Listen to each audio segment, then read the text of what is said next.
Hello, everybody. Happy Monday night. How are you all? Doing very well here on this end. Hopefully, you can hear me. Let me get into chat here. Um, Definitely spilled pickle juice on his lap. Oh, God. Ed Williams in the house. Cheers, Ed. Good to see you, man. Let's see what we got. We got Randall Erickson. What's going on, buddy? Cheers, man. How long did you say on Big Vic Stream the other night? I heard you guys went late. Late. You're gonna be on the mic tonight. You're natural.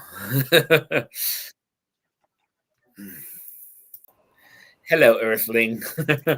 Oh, hi. How are you, buddy? Pretty good. How are you? Good, man. Adam Shelton's in the house, of course. Big Vic, what's going on, buddy? Drink a sample here from Big Vic, actually. In a minute. I usually stay on Big Vic's live until 10 p.m. Pacific time. Yeah, some of those run way too late for me, man. I didn't know way I can do it. I think I had to rewatch the rest of the stream. I guess we have to have Dusty's Green River pick in the Glen tonight to show your loyalty. Hey, man, you can drink whatever you want, Randall. Whatever you want. It could be the Green River. That'd be great. And I'll drink along with you. Jason dropped the old Fitz 7-year bottled and bond. Russ L. Cheers, man. Josh Fritz, what's up, buddy? Slapshot in the house. Hope you're doing all right, my friend. Top Dog is in the house. What's up, buddy? Think Dan's getting pizza? No, man. Still trying to behave on that on the the food front. So definitely spilled pickle juice on his lap. Tim Corney's in the house. Cheers, the bourbon jerk. Cheers, man. What's going on? I think the mic's not going to work. I mean, you can hear me fine, right? All right, so we should be good. Okay. Okay, guys, happy Monday night again. Thanks for joining. Couple cool things to get into. Probably wait for a couple more people to hop on. But one of the newest releases, I have a short dropping on it from Sagamore, is their new 123 proof cast strength that is now replacing the old cast strength. So they released this last year for a very short period of time, and now they have brought it back, and it's taking over their 112 or 116 permanently. So yeah, and it's amazing. So last year's was a blend of 4 and 7 year stuff. This is straight 7 year, and it's all Sagamore. And it is damn good. Probably one of the best ryes up there. Probably top 10 ryes so far that I've had so far this year. Yeah, I'm pretty sure it's going to crack that list. I know I've tried the Michters when we were in Michigan, but I got a bottle too. So this is up there as well for one of my favorite ryes. This is absolutely fantastic stuff. What's your proof on that? 111.8. Okay. So that's a different barrel than the one Jason reviewed, different one than I have. So they've all been good so far from what I've heard. Oh, man. All right. I guess I'm going to have to try this one out then tonight. So we'll be cracking this one open. This looks like 25. Oh, my God. What does it say? Echo 0520 maybe? Mm-hmm. Interesting. It's very hard to read. 111.8 proof. So we'll be getting into this as well. I didn't crack the latest Barrel King release. Usually I crack it once I get them. This one's the Fantasy Collection. Ooh. It's American whiskey finished in conditioned ex-bourbon and wine barrels. What does that mean? I've never seen that on a label before, so I don't know what that means. I don't know what conditioned ex-bourbon and wine barrels means. They put it through like calisthenics or something? Yeah, I guess. Get it back into shape. I'm very interested in this one, though, because it's 49% of an 8-year, 21% bourbon, 30% of an 11-year 36% bourbon, 15% of a 9-year 36% bourbon, 1% of an 8-year wild turkey bourbon, 2% of a 4-year Southern distilling bourbon, Ooh. 3% of a chocolate and vanilla finished 9-year 36% bourbon. So it's kind of all over the board. But I really want to try the labels. The labels looks really nice, like cookies and blackberries. So definitely want to try that one. Looking forward to it. Plus, we got some samples we got to get through. Got Vic sent some kind of copper and cast blend. We got some samples here from Independent Joe. So there'll be some drinking here tonight, man. So let's go. Let me go back up here real quick. Let me see. Tom Shanley, what's going on, man? Richie Z's in the house. What's going on, buddy? 21090. Cheers, man. Good to see you. Todd, if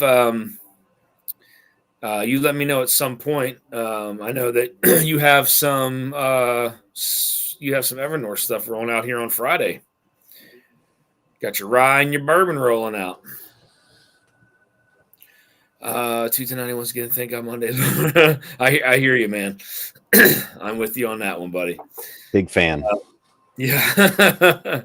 What's up, Tim? Cheers, buddy. Need to grab that. Todd, you do.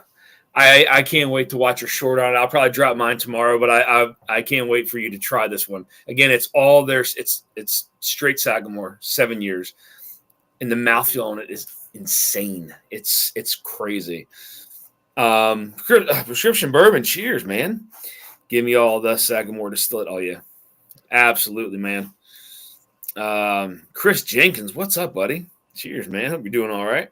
Copper Wolf's in the house. What's up, man? That's right. I think he actually has the wind spun in the barrel and then dump and fill. What is it? I think it actually has the wind spun in barrel, then dump and fill. Interesting. Okay. Wine spun in the barrel? I don't know. Wine spun in the barrel and then dumped and filled. Like they dump the wine out and then they fill.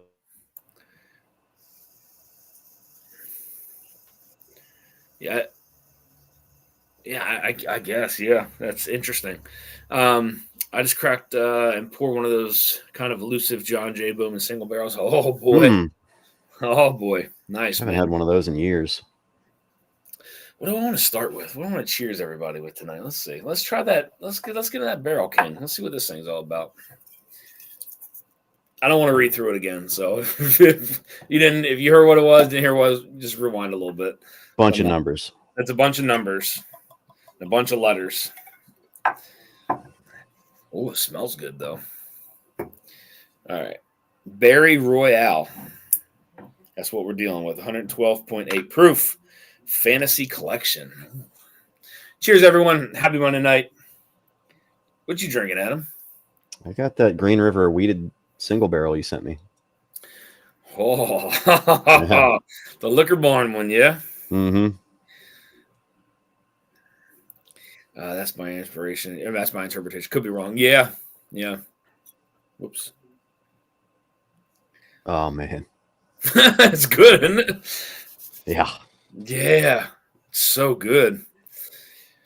It's definitely Buffalo Trace profile. Oh, for the Bowman, yeah. Yeah, for sure. I actually picked up another backup one of those. Hell yeah. Yeah. That's a goodie. Mm-hmm. Roger Randall, where have you been all my life? Good to see you, man. Cheers, Roger. Cheers, buddy. Anytime you ever want to stop on, man, you can, man. Hop on. We'll wait till a couple more people roll in and talk about some other things. I know at some point, guys, after Matt Madness, we're going to do the Double Trouble Invitational again. I'm going to do it. I know it was a pain in the butt, but I enjoyed it. I hope you guys enjoyed it. But I'm going to do it again. I have a lot more whiskey to kind of play with. I mean, not that I didn't have a lot then, but I mean, I have a lot more now to kind of throw in the mix. So that'll be a lot of fun to get back into that and do that again. So what we can do is once we get some more people in here, later on, if you guys wanted to shoot me an email or send me a message on Instagram, just let me know that you're in. I can try to get some brackets put together. Again, there won't be a qualifying round. It's just going to be straight go. Try to work around some of the dates if I can, but it'll be after Matt Madness is over. So we will definitely be doing the Double Trouble again. So be ready for it, guys. It may last till Christmas. Who knows? Team Slapdick is coming back. We're taking it this year. Yeah. Uh-oh. You want taking slap shot? Yep. Okay. If you want to, and that's how I figured, if you wanted to keep your partner that you had last year, then that's fine. We can randomize everybody else. Completely up to you. But whoever doesn't have a partner, whatever that looks like, we'll randomize everything else. So let's see. Diamond Dave Vogel saying, "Cheers, man. Good to see you." Let's see here. Lots of cheers going on. I'm coming to take the belt from Jeff, says the Whiskey Saint. What's going on, Darrell? Cheers, man. You want to hop on? You're more than welcome, buddy. Let me just pop this in here real quick in the chat.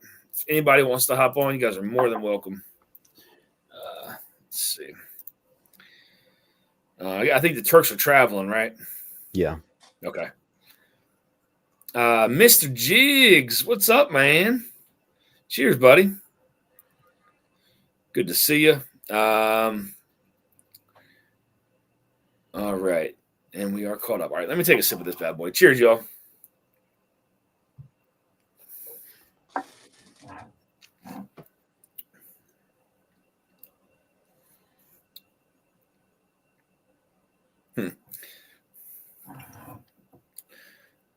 It's interesting.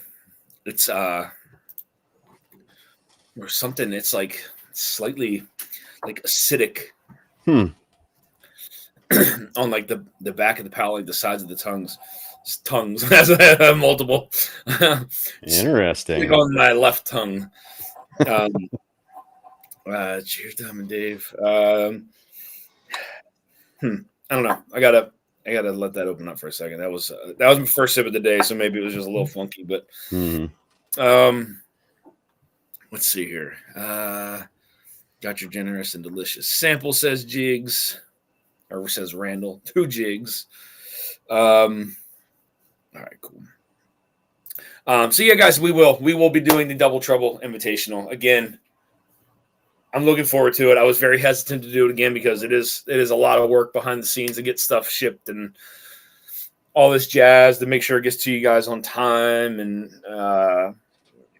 people not being available, and I think it may be because we were talking about maybe doing a West Coast side and the East Coast side. I think that might even be too hard to do.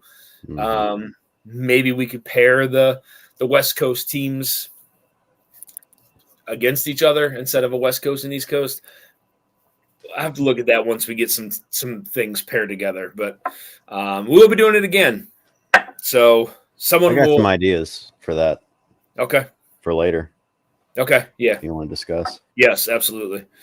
Yeah. Any kind of ideas, I'd be more than happy to hear. So anything to make it easier. I know, like I said, I mean, as you guys saw, when we had the qualifying round, that went as smooth as can be, and then all of a sudden we got into the bracket round, and it was almost impossible, to try to get some of those matches set. So not drinking tonight. Found the Maker's Mark Star Hill Farm Wheat Whiskey today. Nice. That shit's delicious. Is it good? I love it. Yeah. Yeah. I sent you a sample. Oh, did you? Yeah. Oh, sweet, man. I can't wait. I'm going to try that. Yeah, I saw that. Saw you went there. Who went there with you? Heather. Okay, cool. Yep. Do you guys have lunch there too? No, I went to Willett. I didn't realize Willett closed on Tuesdays. So then we went to another restaurant. I can't think of the name. Something in Bardstown. Man, Willow would have been great. God, their food's so Yeah, good. Ugh. I was Okay, dreaming about second that sip egg is salad. definitely better. Huh? The I was egg dreaming about salad? that egg salad. Yeah. Yeah. Yeah, that's good. That egg salad's really good. So is that it's their ham and cheese sandwich, but it's like reversed. Yeah, Mm-hmm. that was really, really good. Thinking about getting some chicken wings while I was there too, but Mm. the woman at the little kiosk looked at me like I was an idiot. It's like, we've never been open on Tuesday. Like, okay, Whoa. well, I've never been here on a Tuesday. My bad. What makes you think I know what day it is? For one. This is it's only 112 proof, man, but it drinks spicy. Hmm. Yeah, I mean, I know it's got some high rye in there. Uh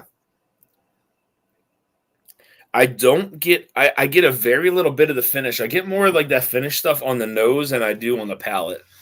Um I get a lot of like that spicy like it's almost it's a weird it's very interesting. It's like toffee and like a spice cake and like there's a like you get like the vanilla bean in it, but I don't get any of that like that chocolate anything yet, but I don't know.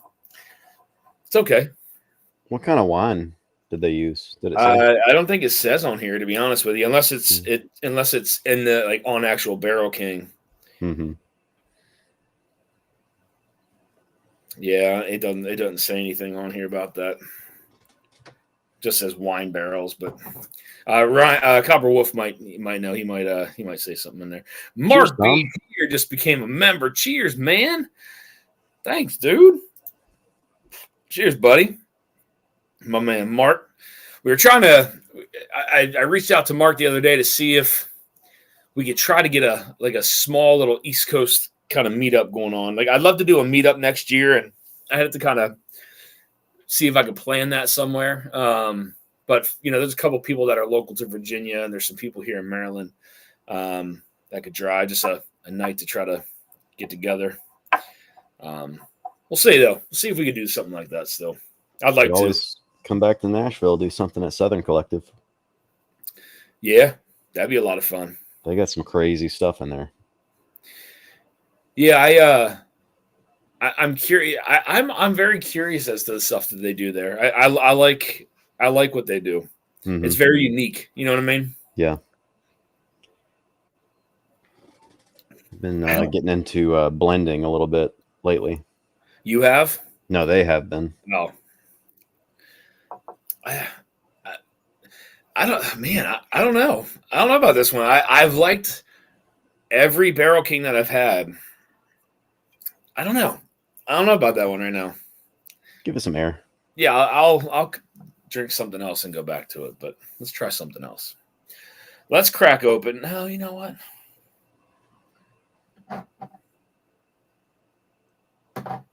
You know what? I got a really cool message from John McCarthy. So John McCarthy's the one of the guy who basically helps run the Ascot Awards, and he's also has the John Barleycorn. He has his John Barleycorn Awards, and he sent me a really nice message on in my email that I wasn't really expecting, and I guess when people are doing some of these things, they're not putting like the tasting notes and stuff down. I guess, or maybe not. They're not being very descriptive, but he was like, meanwhile, I just want to thank you for your awesome tasting notes. You made my job much easier than it usually is, and I really appreciate the sound bettable feedback on each product. So, Nice. which I thought that was cool. I wasn't expecting that from him. So I did. I mean, when I was doing my tasting notes, man, I mean, I was sitting here digging in, just fully concentrated, just really trying to give it everything. And I thought that was really cool of him to say that. So, Mm-hmm. Gia Marie, cheers. Good to see you. Hope you're doing all right. Reach out to you later.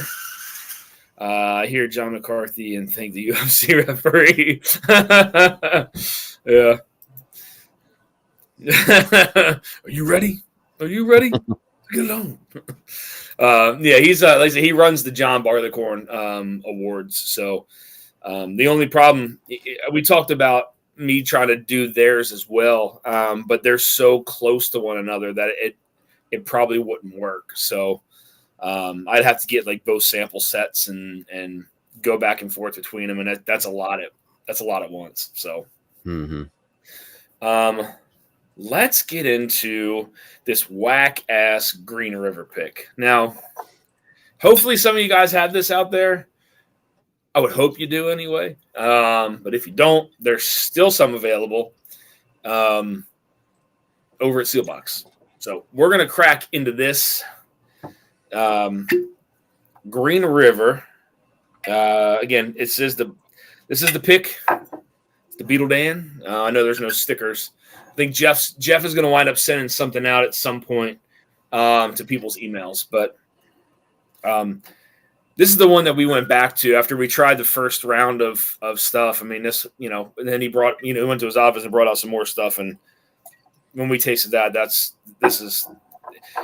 think it's fantastic, to be honest with you. I mean, it gives you that cherry profile and then that spice cake. And then there's that. I got a little bit of nuttiness too in there. That goes along with that. It almost reminds me of having a little dash of like black walnut bitters in there. You ever had black walnut bitters? Oh yeah. Yeah.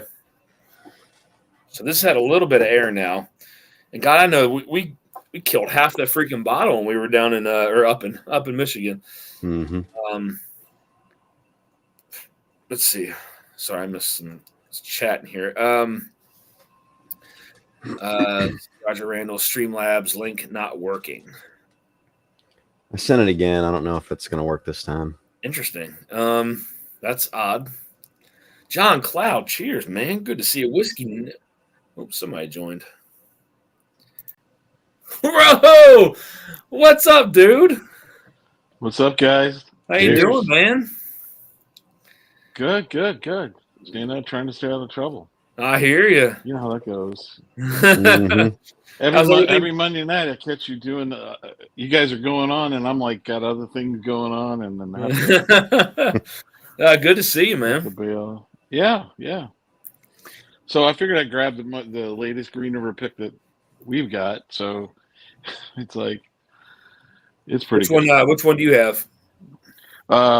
It's a liquor store right here in town called 107 Liquor, and they did a store pick here probably about a month and a half ago, and dropped it. It's really, really good. What are the stats? I haven't had a bad one. That's the problem. Yeah. Every one of them I get, including the foolproof, which somebody had the foolproof for $39.95 a bottle. Solid. That's an absolute steal. Yeah. I'm like, that's one of the best. It's still probably one of the best valued whiskeys on the market right now by far. So speaking of that, did you see the latest news of the project they're releasing for veterans? Who? Green River? Green River, yeah. They have a whole new label that's going to be, and I'm assuming it's going to be around November 11th, but it's Green River 250. It's 111.1 proof. It's designed that the profits from it will go to various service charities, for retired and active military folks, and it will be available then. And the price on it is $49.95. Dang, solid. You know what? Actually, now that you say that, I think I did see that on Coming Whiskey's page. It has like the big 250 across the center. Yep. Yeah, I did see that. I didn't read into it. I just saw that on his page and I didn't read into it. But that's awesome. Yeah, I'm assuming the mash bill is the same as the bourbon, but I don't know, because when we were there before, they let us try something that they hadn't released. and we're always wondering. I keep waiting to see if that'll ever get released or they'll put it out, Yeah. But it was with our group. It was the favorite at the time, and of course we couldn't get it. You know how that goes. You always want what you can't have. That's it. Right. Whiskey Nose says Dusty, me and the Bourbon Jerk are teaming up. Cheers. Okay. All right. Going down, Marty. Definitely not miss out on that pick. Yeah, I appreciate that, Bourbon Jerk. They're still available on Steelbox, man. They're actually cheaper than some of the other picks that are on there. I passes on that. I don't trust Adam's palate. Who said that? Dan, 2 of those tasty bottles should be on my porch Wednesday. That's awesome, Richie Z. Cheers, man. Thank you. And thank you to all those who grab one of these guys. I appreciate it. It helps out a lot, I promise. Screw you, Vic. I need to go down and Fred. I'll be a bourbon judge. Got a sample in the mail the other day. May have been wrong one, but we're all good. I gotta look and see, John. I'm not sure, John. I gotta go back and look and see. Reach out to me. Let me know what it was. I sent a whole bunch of stuff out. My Green Road Beetle Dan isn't arriving until Friday, says Joe the sample guy. That's all right, man. That's going into the weekend. Polish that bad boy off on the weekend. Rando's definitely worth getting a backup of the Green Road pick. I think the Green Road pick's fantastic, man. Like, I know there's a lot of Green Road picks out there. I mean, don't get me wrong, but this is very, very good.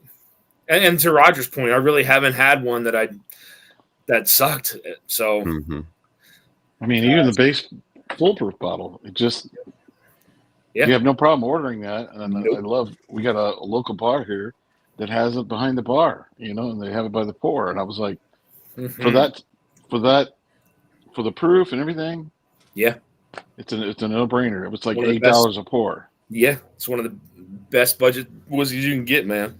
Yeah, give me the proof. Cheers, man. Sean Holtgrave, what's going on, buddy? I gifted a bottle of the Green River Wheated Single Barrel Publix Pick, 123.6 proof, so good. That Green River bottle is for pre-sale on a few sites. Oh, okay. Top Jimmy, talking about the 250. That's cool if it's on pre-sale. I might hop on that. How many left, Bourbon Jerk? I want to say maybe around 50, something like that. 50 left, right around there, maybe. Just I got the dreaded return damage report from UPS today. I think it was Dara's jacked. Oh my god, that sucks, man. That sucks so bad. Luckily, they should hold some back for you to ship back out. But speaking, well,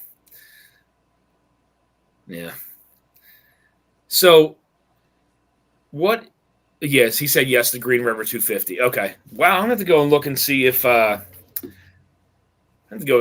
on. If I can find whatever site that's on for pre-sale, because I would love to grab one of those.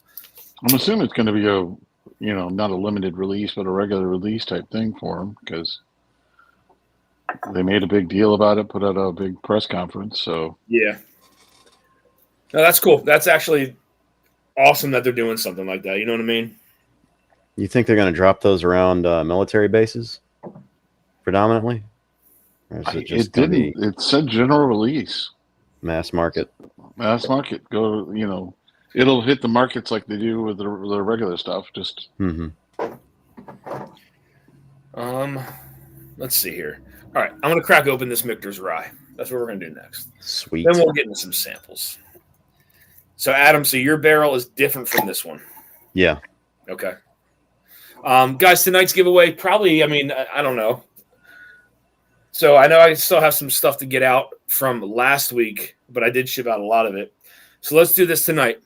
3 samples of this Michter's Barrel Proof Rye, and we'll do 3 samples of the newest Sagamore, which, from what I understand, what they told me is not out in liquor stores yet. It is only distillery exclusive.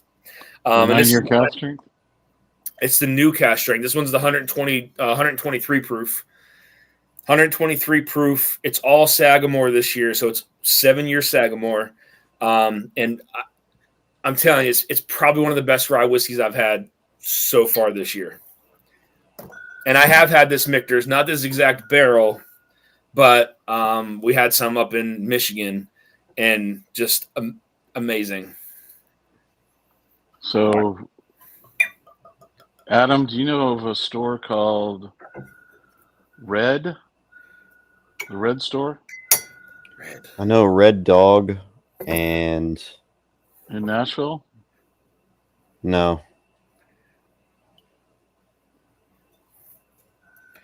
Let's see. I may have been there before. Red Spirits and Wine. They got a store pick there, a 9-year store pick, 110 proof. Sagamore Spirits. Really? Ooh. I figured you guys would be all over that because Huh. 9 years? It says 9-year. Yeah. So, I mean, I know that's what they're up to because I think this year they released a 9-year bottle and bond. Or is that next year? I can't remember. And I thought that's somewhat close to you, isn't it, Adam? Or Yeah, it is. I just don't do a lot of hunting anymore. Red One or Red Spirits and Wine. I just got a picture of it. A buddy's up there, and he sent a picture of it. That's interesting. I Uh, might go also check got- that out. Yeah, Mark B Reds says- and Naturals. What it's Green called. River Picks. Sipping one now. Nice, Mark. Thanks, man. That's what I always do. I always bunker one bottle for good. And Cheers, then Josh. I'll probably do a giveaway, give one away. I'll drink one, have it back up to drink, and then have one more to kind of play around with. So I've never seen any Green River on military bases in Virginia. I do see the Jack Daniel's Heroes release. Yeah. Big Vic says he's in. All right, Vic. I got you. You know what? I don't have a pen. I got to go get a pen. Thank you, Vic, for that super chat. First super chat of the night. Vic, I do have a pen. You are in, my friend. You are in it to win it, buddy. And I might think of something else to give away too. Who knows? I know It always changes. It does. Before the end of the night. It does. So I never did any hunting in Nashville outside of a couple places. I guess he's up there for a conference or something. Hmm. He's from Memphis. And he was up there for a conference, and he said, Thank you, Vic. I appreciate that, man. There's Dave Vogelsing. Of course, Dave knows where it is. Top Jimmy gifted 10 memberships. Richie Z was gifted a membership. Tom Black 06. Rick Moreland. Bourbon Baller Lee. Jason Cruitt. Pinch Hitter Whiskey. Ralph Handy. Timothy Justin. Jason Kobe. Gary McDonald. Thank you. Thank you, Top Jimmy. I appreciate that, man. As always, thank you. Very kind of you to do that, man. Adam knows red ass, says Marty. Mayor's Bale Strength Rye is so good. Thanks, Adam Shelton, for sharing. Says Josh Fritz. I'm at Red Spirits and Wine anytime I am in Nashville. Okay. We never stopped there in Nashville, right, Adam? No. No? Okay. We didn't stop at any liquor stores, I don't think. Did we? I can't. You know what? Probably not. Well, there's that. I don't know. There was one at a gas station I thought we went into before, but I don't know if that was in Nashville. Mark with a $20 super chat. No, that was in Kentucky, Western Kentucky. Okay. On the way back from Green River. I'm in for some reason. Mark B, thank you, man. You are in it as well, my friend. Cheers, buddy. Again, guys, if anybody does want in the Double Trouble, I'll bring it up several times.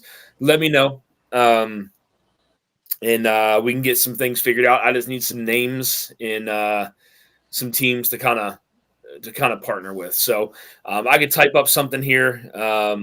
If email me, I'll post something on Patreon in the next week or so to try to get some things pulled together. But if anybody wants in, if you know who you want your partner to be and they're cool with it, then I'm all about it. So And then the rest we can kind of do randomized drawings for. So the nose on this is freaking killer. Jeffrey Wack says, bring it. Uh-oh. Jeff said he's going to take that belt. Shove it up his ass. Let's try this. Cheers, y'all. Cheers.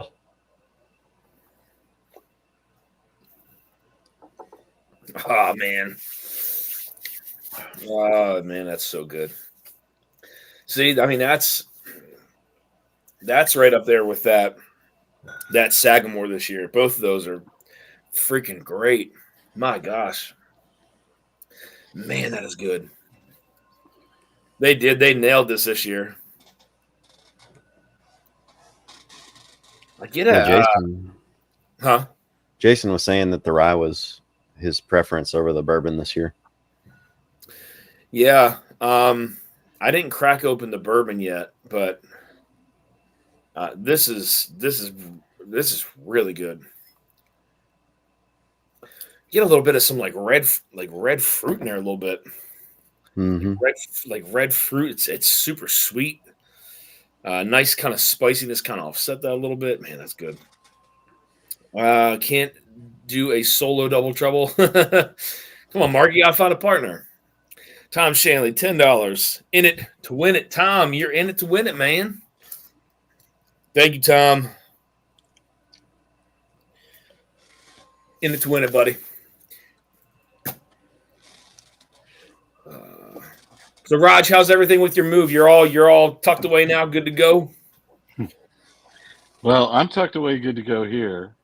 My wife has now moved on to another town to take a job for a large furniture company in the United States, and she's director of transportation for them. And they wanted her in one city, and now they're thinking about moving her to another city. So I'm going to stay here. She's just going to go back and forth, and we're just going to play it from there. But Yeah. She's loving it. She's having a good time with it. They treating her pretty good, and that's the name of the game. That's the name of the game, man. And we'll just keep this as home base for a while, and until she gets settled where they're going to have her. So then it's up and out again, huh? Yeah, look, it's just how it will go. I got to follow her. She followed me enough times, so that's it. Kenneth Clark, cheers all. Late to the party, catching up on the stream. Cheers, man. Good to see you. Whiskey knows that I want the bourbon jerk as a partner, but I know he's not cool with it. You have to turn it sideways first, Adam.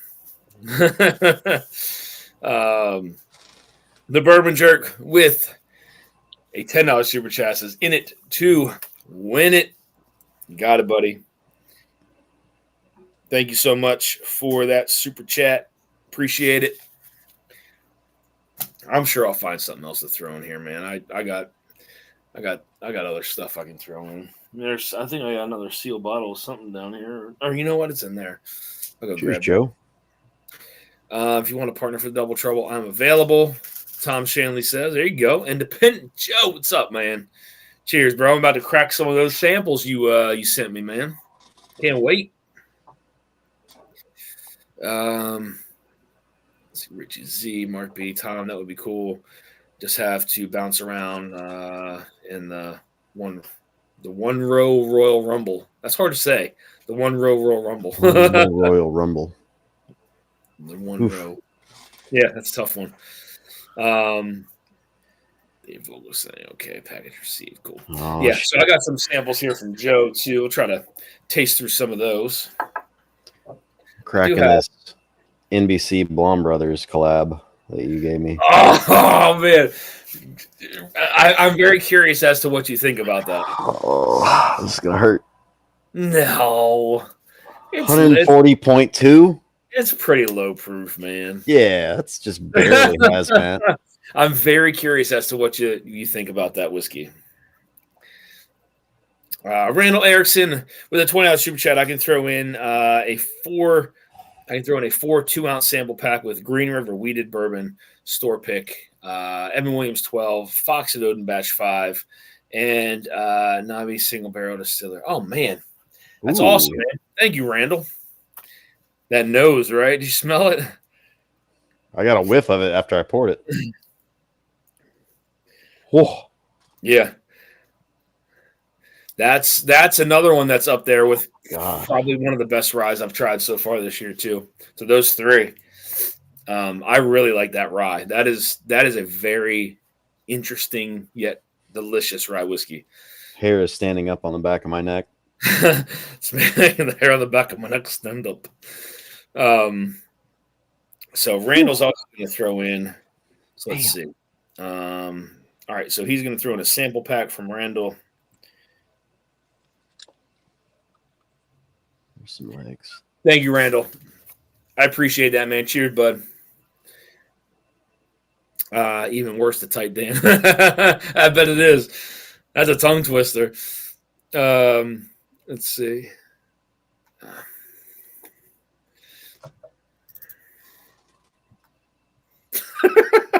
I'll solo you. Whoa. It's good. Oh, that's good. Yeah. It's so the way that I said it, it has more bourbon characteristics than it does rye. And man, it is like tobacco, and it's yeah, it has all those crazy kind of flavors to it. Whoa. So it was so oily. It just washed. And there was no like one area that it was lighting up. It was the whole thing. It drinks. I don't want to say it drinks 140 proof, but it drinks hot. No, it drinks lower than 140. But I mean, I'm going to feel that here in a second. I'd already had a few pours before I hopped on. Oh man, that's good, man. Fuck yeah, it's good. I'm so glad I grabbed one of those. I know it was super overpriced, but man, I was literally thinking about buying a backup. This is straight up cigar whiskey. Yes. Right? It's so different, man. It's very different. Mm-hmm. Like I get some of the rye characteristics. Yes. After all that tobacco. Yeah, they're definitely there, but like when it first goes down, I swear it feels more like a bourbon than it does a rye. It's just so oily. Check out and subscribe to Prescription Bourbon. Absolutely, everybody. Hop over to Prescription Bourbon. Give him a sub. He's the freaking man. Yeah. Jeffrey Wack going to pour some Green River in a second because clearly didn't have enough of that yet. Yeah. Let me see what I have over here. Jeff's on bottle 3. Yeah, probably. Drinks like a fish.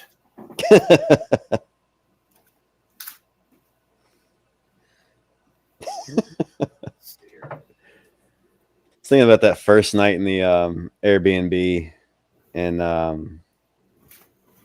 not Holland. Where the hell were we? An oddly named place for Michigan. The first night? Yeah. What was the name of that town? I thought we were in Holland.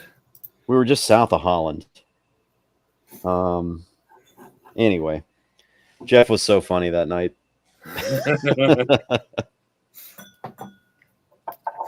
Jeff's funny every night. Me and he pulled up on the floor.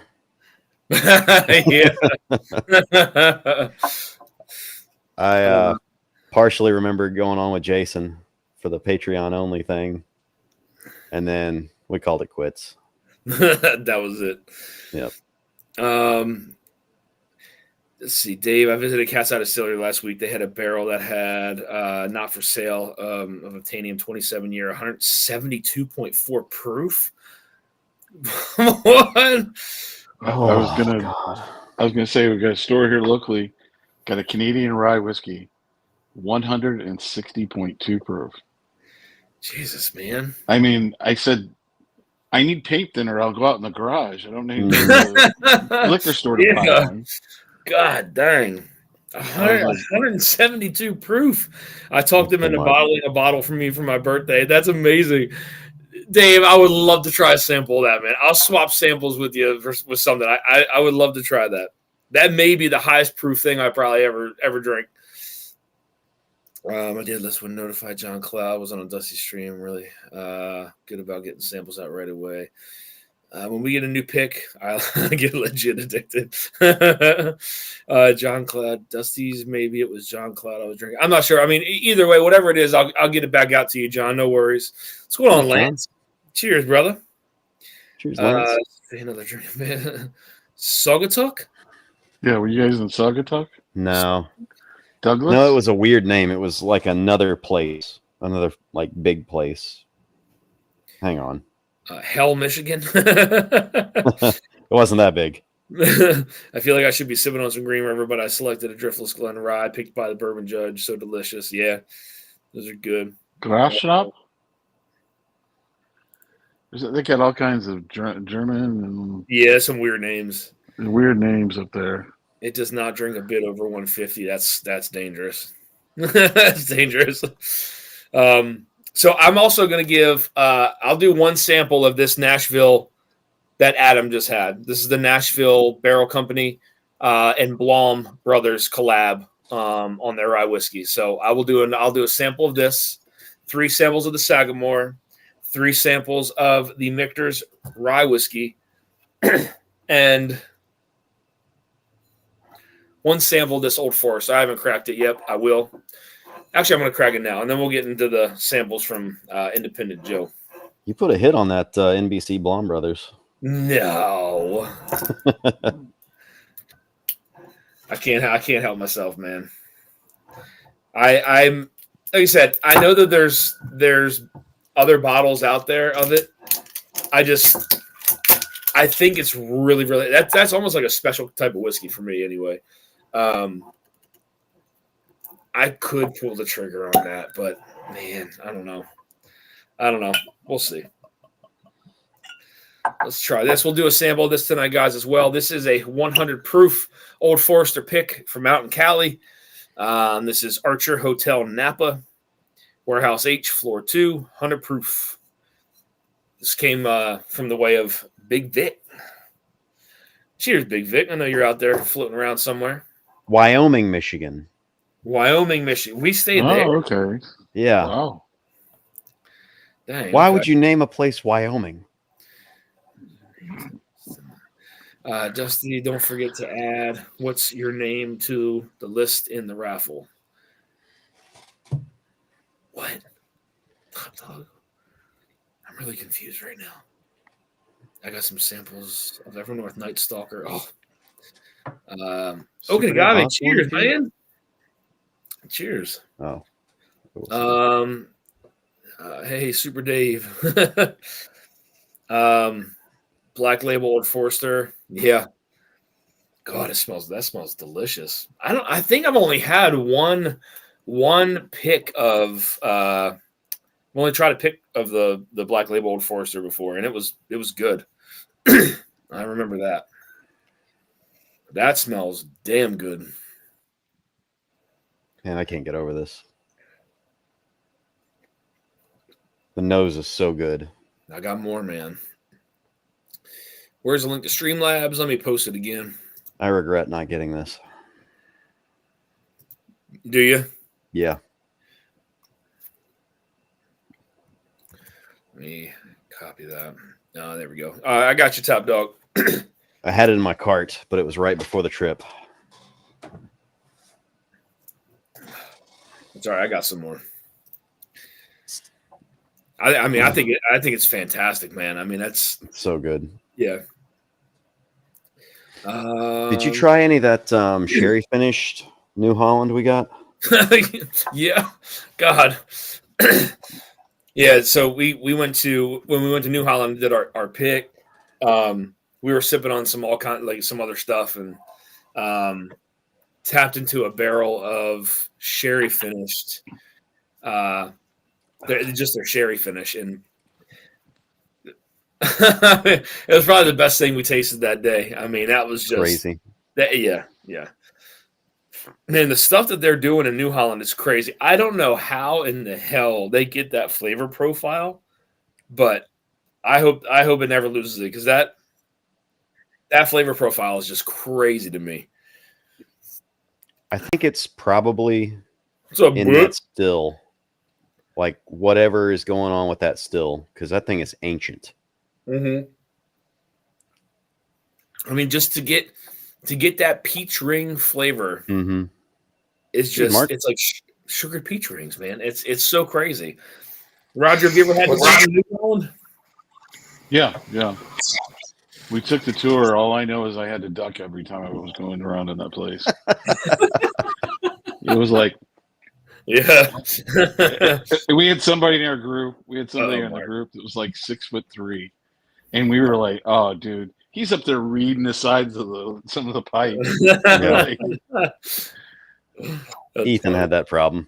Yeah. Yeah, I figured Ethan would. I figured both you guys might. It was a little short, but it was fun. It was really good. Paul P, cheers, man. God, this Old Forester is nuts. This is so good for 100 proof. What did Vic just say? What bottle? Vic, that's the Old Forester, man. That Black Label 100 proofer. Damn good. Paul, I sent some of the private pictures you sent me to Marty today. Hope you don't mind.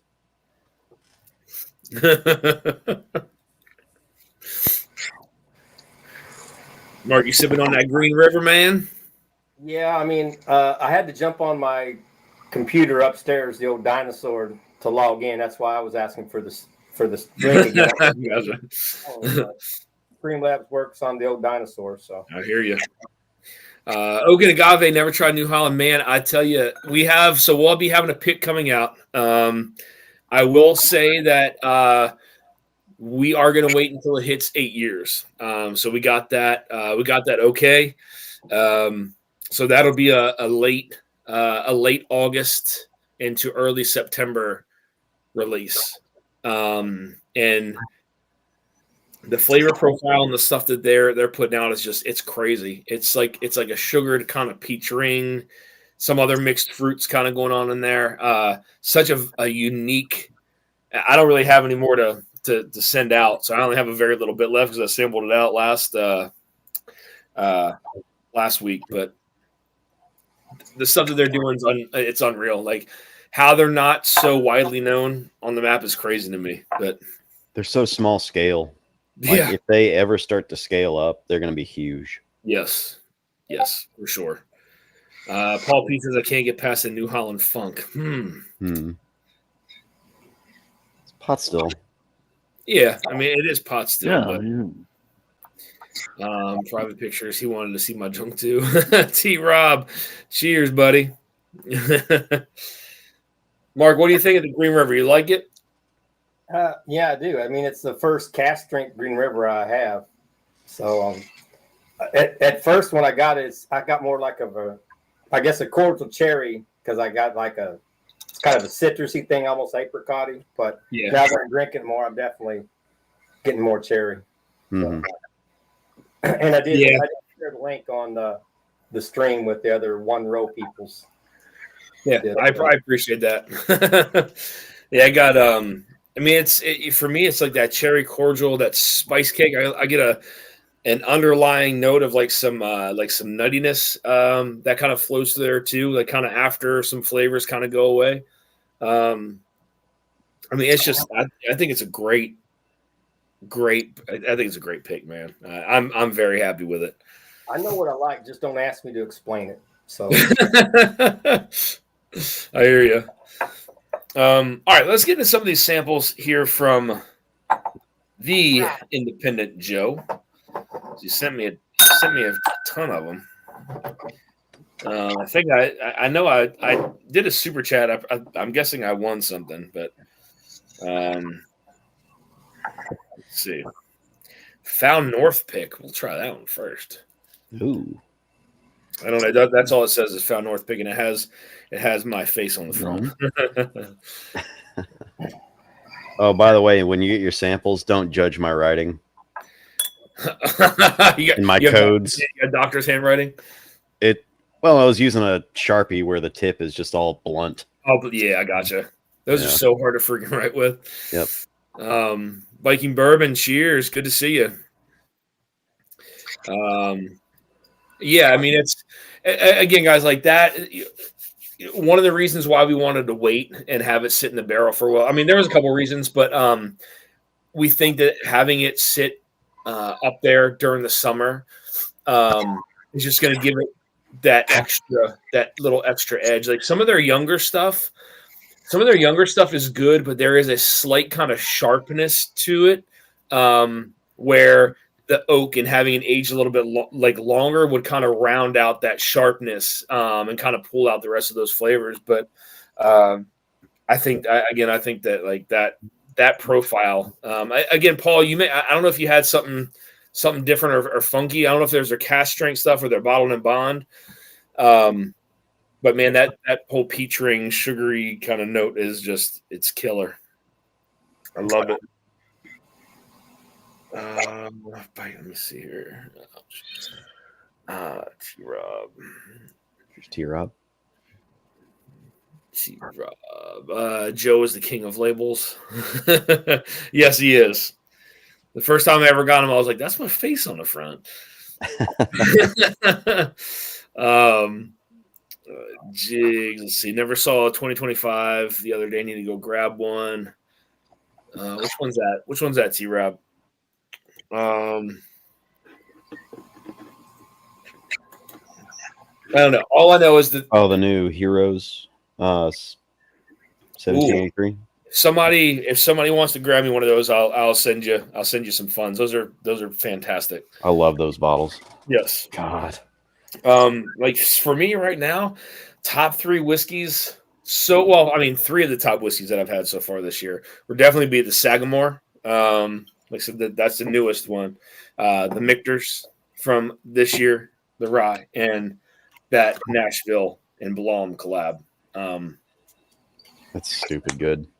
I love that bottle, man. To be honest, I'm sweating. I'm literally sweating right now, though. Did you finish it, or you still have some left? I got about that much left. Okay, you poured the whole thing? No, I poured half of it. Okay, cool. All right, so still got a little bit. I'm gonna let the temperature drop a little bit before I pour the rest. When he pours the rest, we'll be pulling them off the floor. No shit. I'm already halfway there. I found North Pick smells really good. God, this nose is crazy. Confectionery sugar. It's supposed to be hotter than average summer here in Michigan, so that might be higher than 123 proof in September. Yeah, Josh, it could. Because when she actually sent me the mock-up label, and I'll show you what it looks like. I know the proof is going to be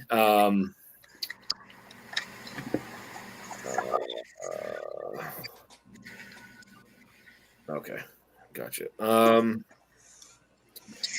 So this is what the label's going to look like. But right now she has it at 123.9, but that could change, depending. So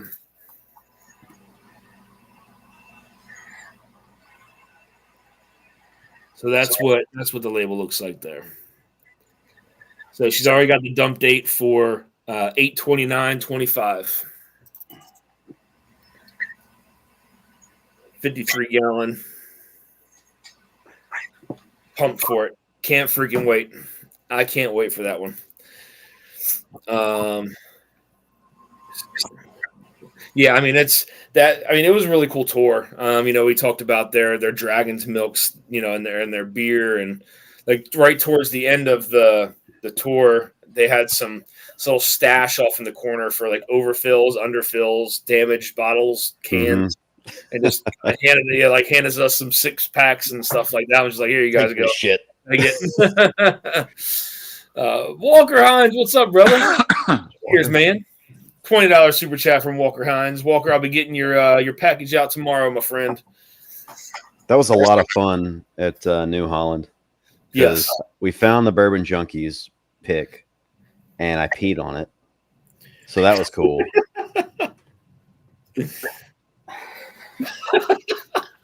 I'm leaving that alone. I'm just going to leave it hanging in the air. It says he beat us. Okay, there we go. We reacted to that one, Adam. Damn. We're not going to make it more acidic. I don't make the rules. That's another, man. I can't wait for those to be released too. So those are probably going to be the next picks that. Well, actually, no, that's not. I think our Bardstown is probably going to be coming out next, if I'm not mistaken. The Bardstown will probably beat the Evernorth here, but Tater Cakes, man. Tater Cakes is I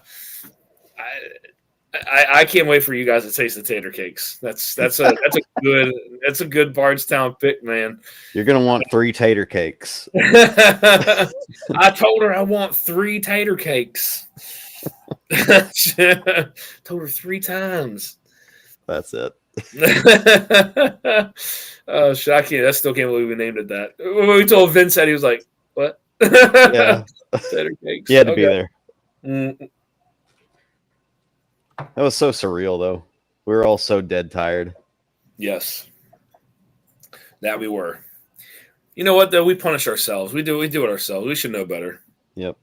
Oh yeah. Dan, what is your favorite note to get in a whiskey, and why is it peach ring? I would say that's definitely not my favorite note to get in the whiskey.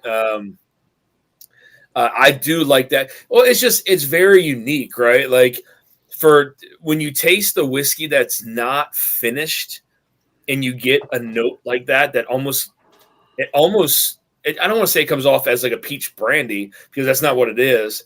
But when you don't finish a whiskey and you get a note that's so, it's not, I wouldn't say it's dominant either, because there's a lot of other flavors that kind of circle around that kind of feed into that. But it's very unique, right? Like you don't find a lot of whiskey like that. Like, yes, you'll find some stuff that's very cherry forward, right? You'll find some Green River, you'll find the Wild Turkey 17-year bottle of bond that have that cherry forward profile, some Buffalo Trace stuff. But to find something that has that peach kind of ring profile to it is just very consistently. Consistently. Yes. Yes. It's like sip after sip. And it also comes off, like, for me, a very refreshing kind of taste, right? Whereas some whiskeys like this rye that Adam and I just drank, where like that's more of a kind of sit back and sip on it slowly, more deep and dark and rich and tobacco kind of forward, some leather notes. But that peach just gives it that inviting kind of refreshing kind of vibe to it. It's a summer whiskey. It is definitely a summer whiskey. But like I said, the flavors that kind of circle around that feed into that peach. There's other fruits that kind of like, so there's some apricot in there that kind of fed into that. You get a little bit of some pepper that kind of shows up there on the back ends, and it's a really cool note to get in the whiskey. And I think when you try it, if you haven't tried it and you try it, I think you're gonna be in for quite the treat. So it's a great change of pace. It is. It is, especially when you find so many whiskeys that kind of give you that norm. Now, I don't want to say the norm, but like, right? There's only, like, yes, there's rye whiskeys, and they kind of lead you down these different roads. But like, this is kind of very off the beaten path, in a good way. My favorite note to get in a whiskey, though, man, that's tough. I mean, there's notes that I get that I know, like, for me, something I'm very sensitive to is citrus. I love a lot of citrus notes in whiskey, but that's in a lot of different whiskeys. But my favorite, I mean, we're probably talking some kind of like dark fruit stuff, like the really kind of like plum kind of forward dark fruits. I mean, I'm a big sucker for that. I like getting tobacco in a whiskey. I really do, because that's something that's really unique too. Those kind of whiskeys are kind of hard for me to crush, to pound. That's more like a sit back and kind of enjoy each sip kind of whiskey. So, but everybody's different. You know what I mean? That's just my flavor profile, I guess. Mm-hmm. It's funny though. It says, "Why is it peach ring?" Northwest Bourbon. What's going on, Mark? Cheers, brother.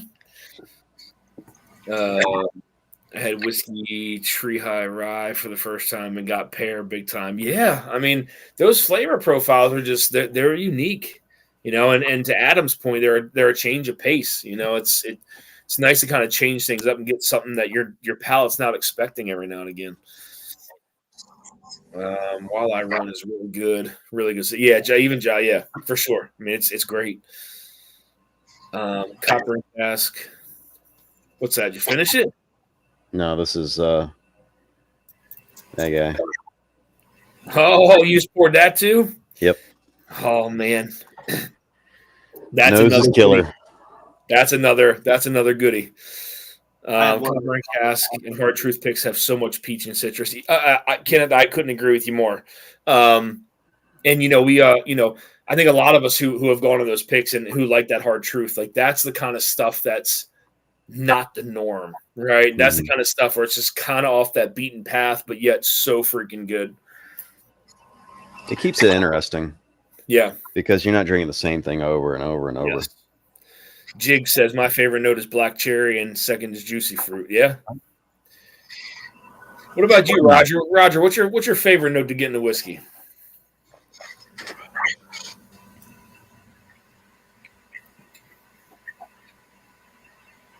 I think you're muted, Roger.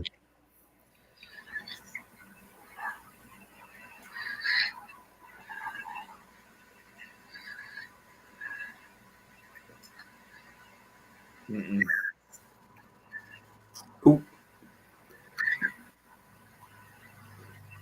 No.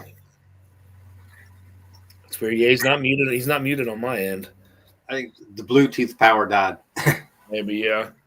Mark, what about you while we're waiting for Raj? What's some of your favorite flavor notes? Mine is just cherry and oak. I mean, like, give me a good Sam Houston 15 or one of those others that just have that cherry bomb, even to the point of medicinal cherry. I think is my favorite. I mean, that's the one I can pick out. Like I say, I struggle to naming them, but cherry, that's my favorite. Yeah. Mm-hmm. Adam, what about you? Dark brown sugar. Oh, there you go. I love that. I love those Rebecca Creek Spanish oaks. Yes. Any sort of sweet oak presence with some age on it, or even like age where it's down in that Texas heat. Man, you can't beat that. Yep. I still can't hear Raj. Yeah. That sucks. I don't know what happened. Hey, put me and Tom Shanley down for Double Trouble. It's confirmed. You and Tom are going to do some Double Trouble? Yeah. Dang. Might as well. All right.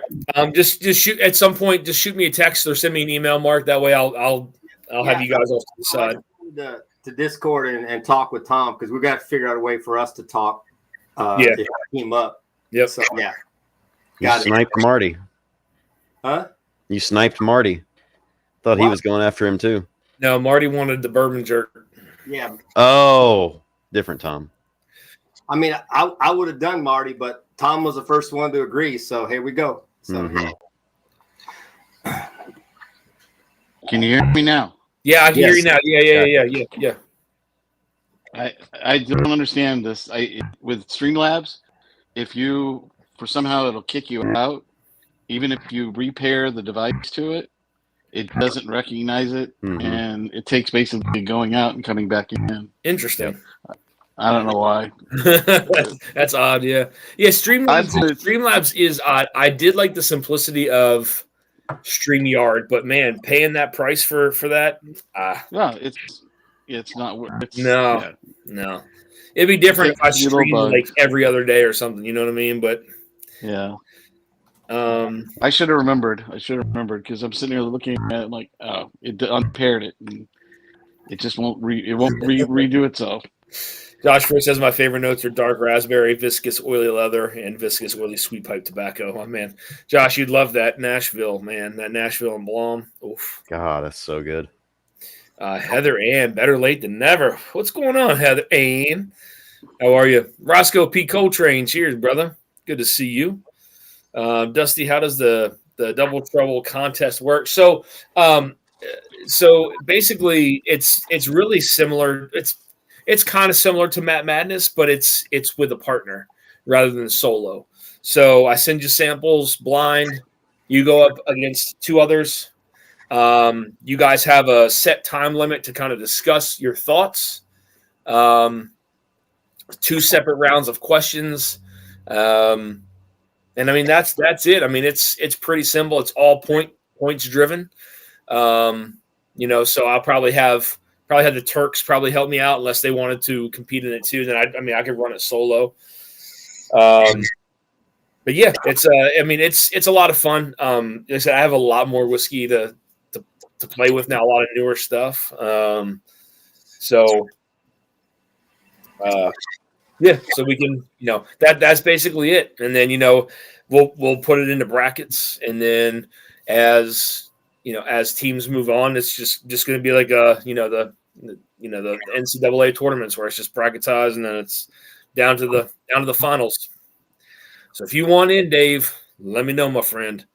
I get so when you say you got more whiskey, you mean you got like every batch of Hidden Barn? Every single one. Wow. Yes. I got all that 6 and 7 year stuff, man. Ooh. That's just 1 through whatever 100, whatever they have out now. I told you last year they tried to sneak something in the Ascot Awards, and it got horrible. Still got gold though, right? Yeah. I don't know how. That was like one of the lowest things I tried. I remember that. Yeah. Okay, is this the Central Arkansas Roger Randall? I believe so. Yep. Yes, Henry Turner. Yes, it is. Henry kind of runs or helps with a lot of our groups around here in Central Arkansas. Central Arkansas Bourbon Banner. He's a great guy. If he sees something, he posts it out there for everybody to go find. The best bars, the best everything. It's nice, man. He's a great guy. Yes. Yeah, I was thinking for like the East Coast. I mean, if we can try to get something for a small East Coast meetup, like meeting at the hell's that bar? Jack Rose would be a lot of fun. Jack Rose. That's in DC, right? Huh? Jack Rose is in DC. Yeah. Yeah, man, I've never been there. Let's go. Yeah. Yeah. I mean, you're talking about some whiskey, man. They got some freaking whiskey there, boy. They got it all. I don't know if a lot of people know this, but during COVID, he sold off a lot of his stuff. He had some older bottles and all that. He sold all that off to keep his employees paid. So he had to keep them on the payroll, yeah.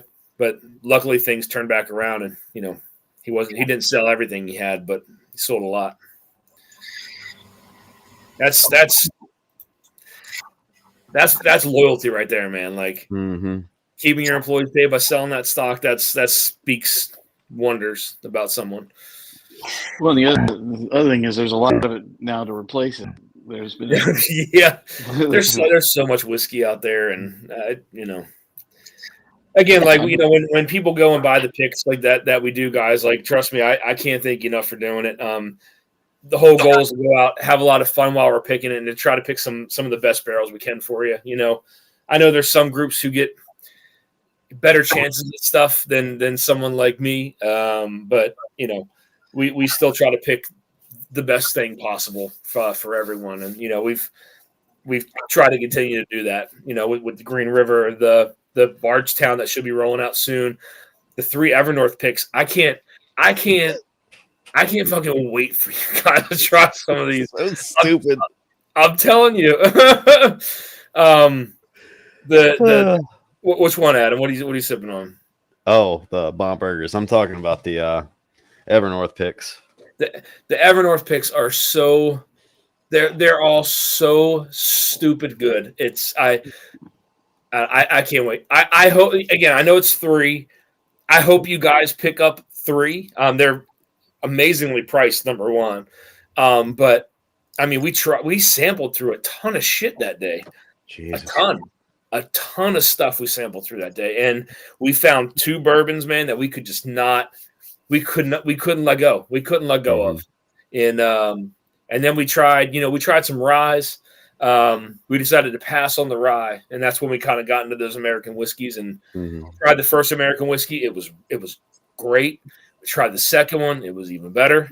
We tried the third one, and it was like, holy shit! Like this is what an American whiskey is, and I'm telling you, that thing's the flavor profile on that is just so, it's like sticky and chewy when you drink it, man. I can't wait. I can't wait for those things to roll out, and that's going to be very soon. That's probably going to be middle of June, probably around my birthday when that rolls out, and the channel's birthday. Maybe we'll do if it comes out in time, we'll do like a birthday celebration with the Evernorth releases. Who knows? I don't know. I've got about a half ounce of the American whiskey left. Yeah. In that big 375. After all the samples were poured, I think took a hit at the bottle share afterwards. Yeah. I won't lie. I tapped into that just a very little bit, but I don't know if somebody else did. I only poured a little bit of it just to try it again. But so which one's going to have the Adam Shelton tater sticker on it? Adam Shelton. They will never allow my face on one of their bottles. Don't worry about that. Hey man, you were on a Starlight riding a freaking cow. That's different. Starlight doesn't know me. Oh shit. Shit. Where'd Mark go? I've been lucky enough to go. Jack Rose currently has over 2,600 open bottles at the bar. Yeah. 2,600 open bottles. It's crazy. Like you go in there, it's a wall. It's a wall of whiskey. Like it's insane. I've been lucky enough to go to their speakeasy since COVID ended, and we had some amazing pours and samples. That's so cool, man. Lance, I'll be there, DC. Yeah, you have another reason to come down to DC too, buddy. Those Evernorth picks in your Walleye Rum pick are insane awesomeness, says Josh. He was there. Yeah, he was there. Josh was there. I'm telling you. Let's go back to Michigan next month. Man. You know what? I'd be down. I can travel. I just can't take too many days off in the week. I can still travel for 2. Give me 2 days. 2 days, and every single week I can go. Evernorth picks are all amazing and unique, says the Bourbon Jerk. Epic Michigan. Extremely unique. Yeah. Roger Randall would be a picture of the hair. I was joking. But which hair? Yeah. Who was it that was saying like, oh, it was Shook. He was like, Shook and Sean were like, Sean was like, look at his hair. Like, look at it. He's I forget how old he said. He was like, he's like 40. He's like 40-something years old and doesn't have a gray hair on his head. He was like, how? Who? I know you're not 40. Sean. When was this? You were standing right there is when you got your picture with Dan. Oh, I just don't listen to those guys, I guess. Yeah, and Sean was like, look, he said, look at that head of hair. See, there's not a gray hair on there. There are, I pluck them. You pluck them, yeah. Yeah. I'm sure if you dig deep, there's some gray hair in there. Have you guys been in the Volstead Act in Bardstown lately? Mm-mm. The bar? Oh, my God. We were in there about 2 or 3 weeks ago. I'm pretty sure there is no space. It's not taken up with bottles. Really? The bar is totally full. I don't know how they find anything, but we ordered something obscure, and the bartender goes, "Oh, it's right over here." We were all sitting there in awe, just like, how did he know where that was? Yeah. Because the bar is full up. Behind the bar is filled up. There's another room. Yeah. It's crazy. But, did you guys go into the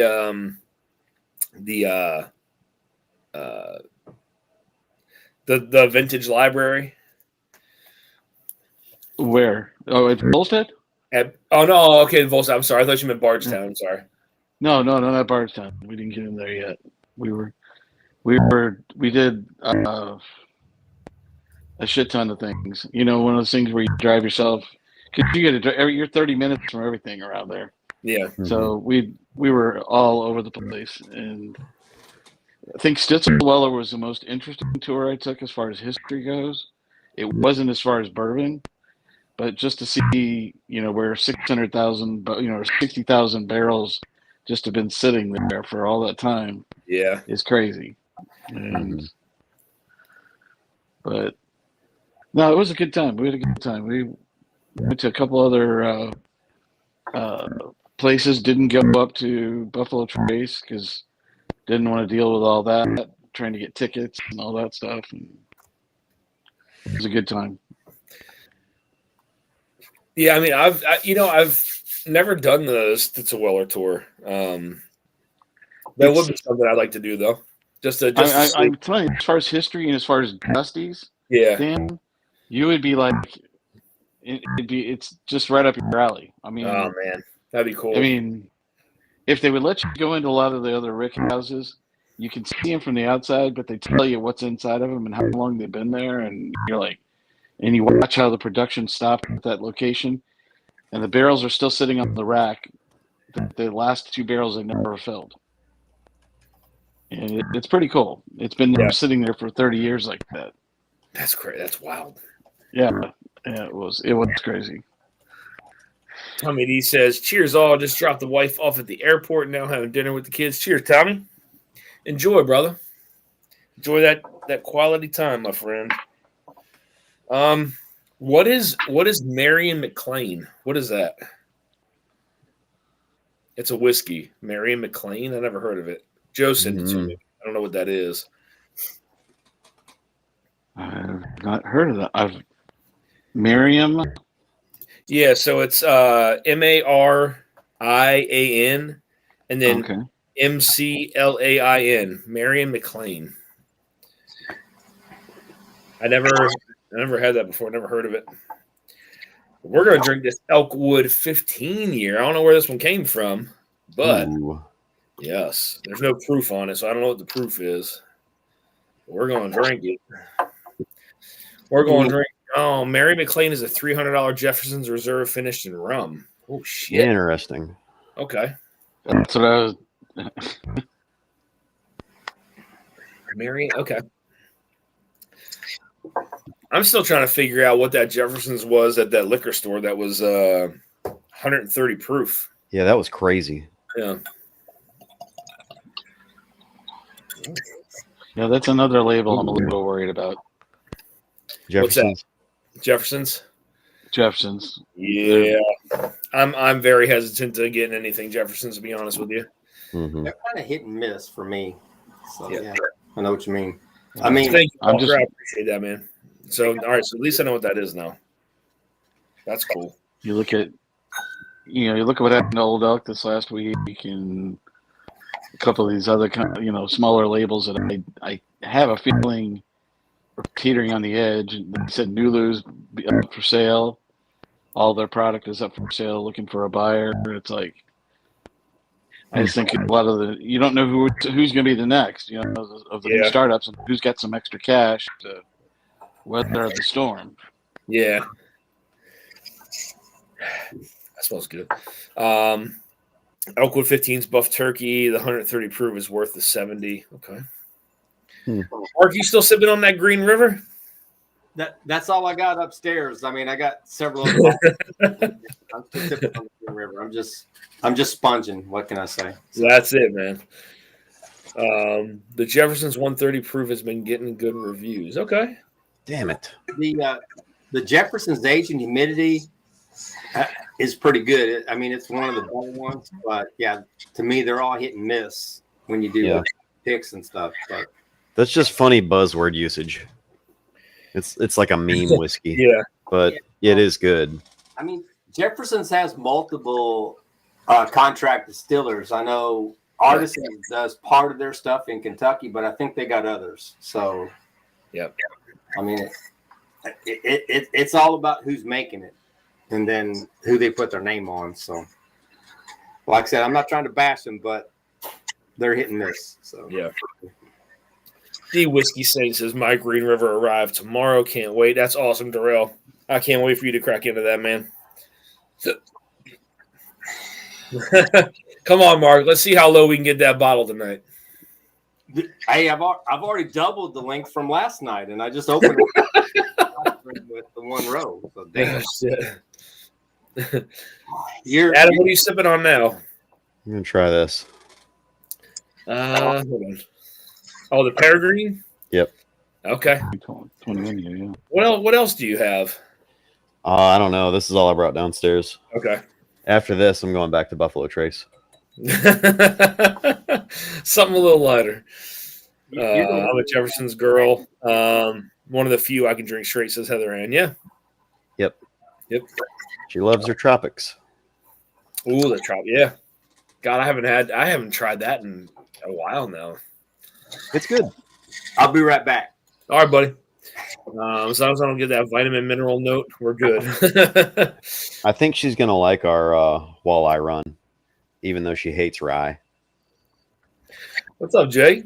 Hey, Jason. Cheers, buddy. Sorry, I am Dusty's rare tartlets tonight. How you doing, man? Doing good. What's going on, fellas?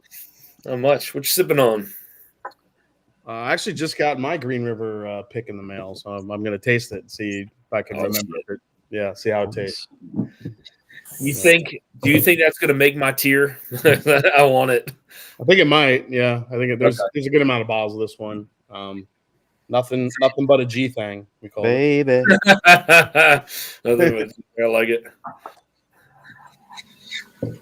Jefferson's 130 proof at 70 seems like they're changing their ways. Plus, their store picks are good. Their shelfers are not good, says Lance. Yeah, I was very curious of the 130 proof. I saw it in that liquor store that one day. I was like, really, 130 proofer? Dude, that 130 proof Jefferson's is a low key banger. It's really, yeah, it's good. Oh shit. Okay, all right. I mean, I'm not gonna lie. It drinks hot, but it's got a lot of sweet up front, so it kind of makes up for the heat that you get with it. But it's not. It's pretty good. Yeah, I saw that. And I was like, man, I never saw this before. So I was curious about. I was gonna grab it, but I was like, you know what? Yeah, I'll tell you, I like it better than any like Jefferson's Ocean Cast strength I've ever had. Yeah.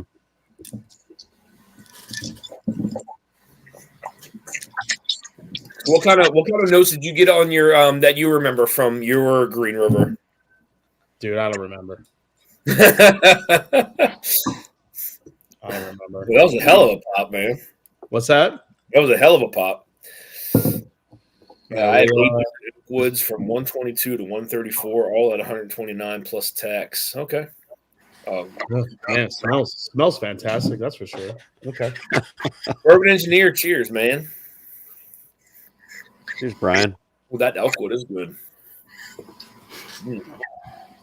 I'm having a little bit of the bourbon I blame you for, Dan. Which one's that? K-Luke Toasted Barrel. Batch 3 and the Batch 4. I was down when we went down to Bardstown looking around for it, and we walked into the Blind Pig. Yeah. There's nobody listening. And the gal was there, and I asked her if she had any, and she said, "No, we just sold the last bottle." I said, "Oh, you've got some behind." They had one on the wall, on the tasting wall, and I said, "Can I get a taste of it?" I said, "That's why I've been trying to hunt it up again this time." And she goes, "I'll do better than that." See you later. Give me the rest of the bottle. I was like, sweet. So that got our afternoon started off pretty good. I went to John Rose and found 2 more bottles there.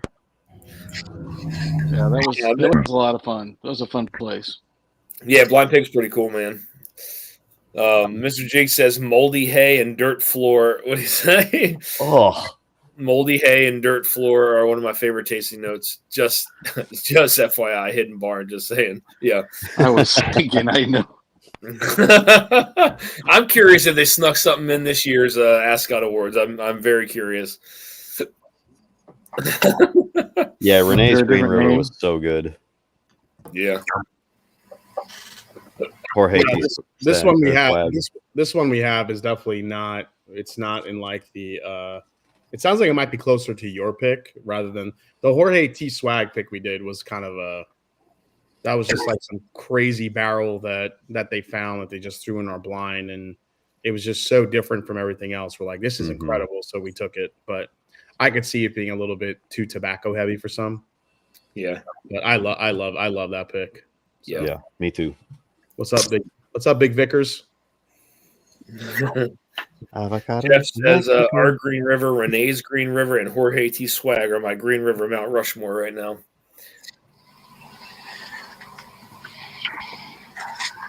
I still have. This smells good. Who picked this? That was good.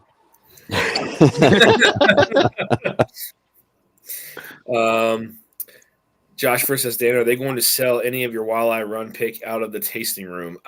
Josh, I'm not 100% sure on that. I think Gary may have talked to them a little bit about that, but I'm not 100% sure, to be honest with you. What I do know is that we got them to hold it until it hits 8 years. So that would be cool. So, but not sure on that part though. So I'll have to reach out to them and see. The Bella Bedford M&J pick is great. Such a shame it went under the radar. I get it. The price, says Lance. Oh yeah, the Bella Bedford. Yeah, I think also just was bad timing too when we had to release it. We had just released something else, and yeah, you had something released like a couple days prior.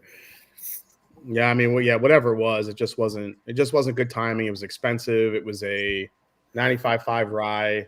Even though it was like 11, 12 years old, it was still that was a rye drinker's rye. Like you had to love rye whiskey to love that Bella Bedford. But once you kind of got past it and opened up, it just so many layers to that whiskey, but nobody wanted to really pay for it. So, Jay, did you ever get that sample I sent you?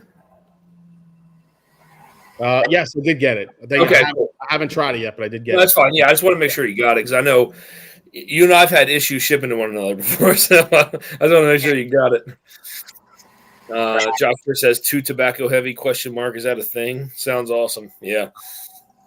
Well, I mean, I was just telling Adam like that Nashville and Blonde blend, like this rye whiskey has those cigar kind of notes, those tobacco notes to it, and is that the Dickel?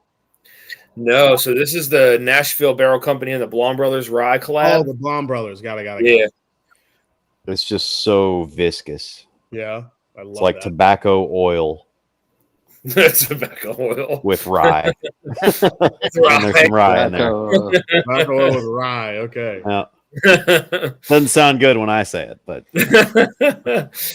Green Label is different bottle. I have a few of those. Engineer. Yeah. So this Green River barrel remind me, Dan, of the flavor profile you guys got. This is a cherry peach pie with oak spice and a very, very viscous mouthfeel on this pick. It's as I'm tasting it now, I'm remembering it because I remember it was between this one and then the other barrel we were kind of going back and forth on. It didn't last long because the more we went back to this one, that's why we called it nothing but a G thing because it was I think it was like a G Rickhouse or Selection G. I forgot why it was that one, but it was so good. Is that close to kind of the profile that you guys got a little bit? Yep. Which is interesting because the first year we did the Green River pick, I don't remember getting peach or anything in any of them. And now that peach has become kind of a prominent note in their wheated bourbons. Yeah. It's interesting to see it getting into the non-wheaters now too. Yep. Well, I mean, and another thing that's weird too, though, is like when we had our initial tasting, like our initial samples, nothing really met that profile. Like, it felt like a lot of those profiles were the same, but some of them were good. They had some like Adam, help me remember, was it like a raspberry note on one of them? Yeah, right. There was one that had like a weird tea note that I'd never gotten from a Green River before. But then he brought the stuff out from his office, and that's the that's the stuff that we picked from. There were sample 1 and 3 from that run that he brought from his office. Very similar that we were split on, but everybody said, I don't care which one we pick. We have to get one of these two. This is cherry peach pie. Oh, in a glass. That is dessert. That's ridiculous. I don't remember it tasting this good. I think it's because when you're in a room and you're just trying all different ones, and it's like, yeah, it stands out for a reason, but then you get it back and you get to try it again. You're like, holy shit, that's really good.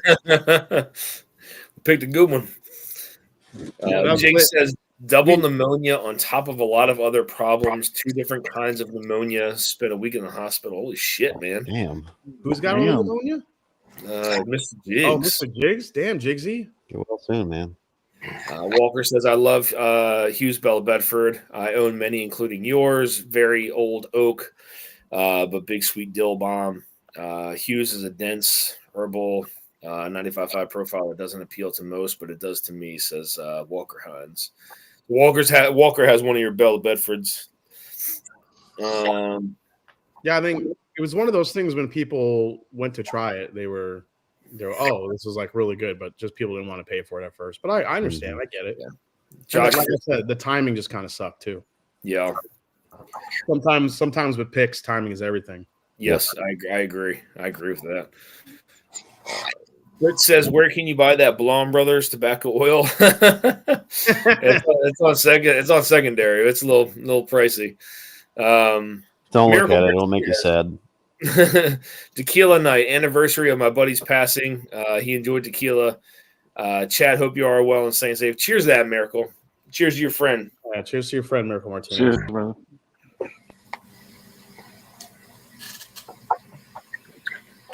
I'm curious to see a taste off between Dusty and Jason's picks. Buy one, Randall. Buy it and blind it. Buy it and blind it.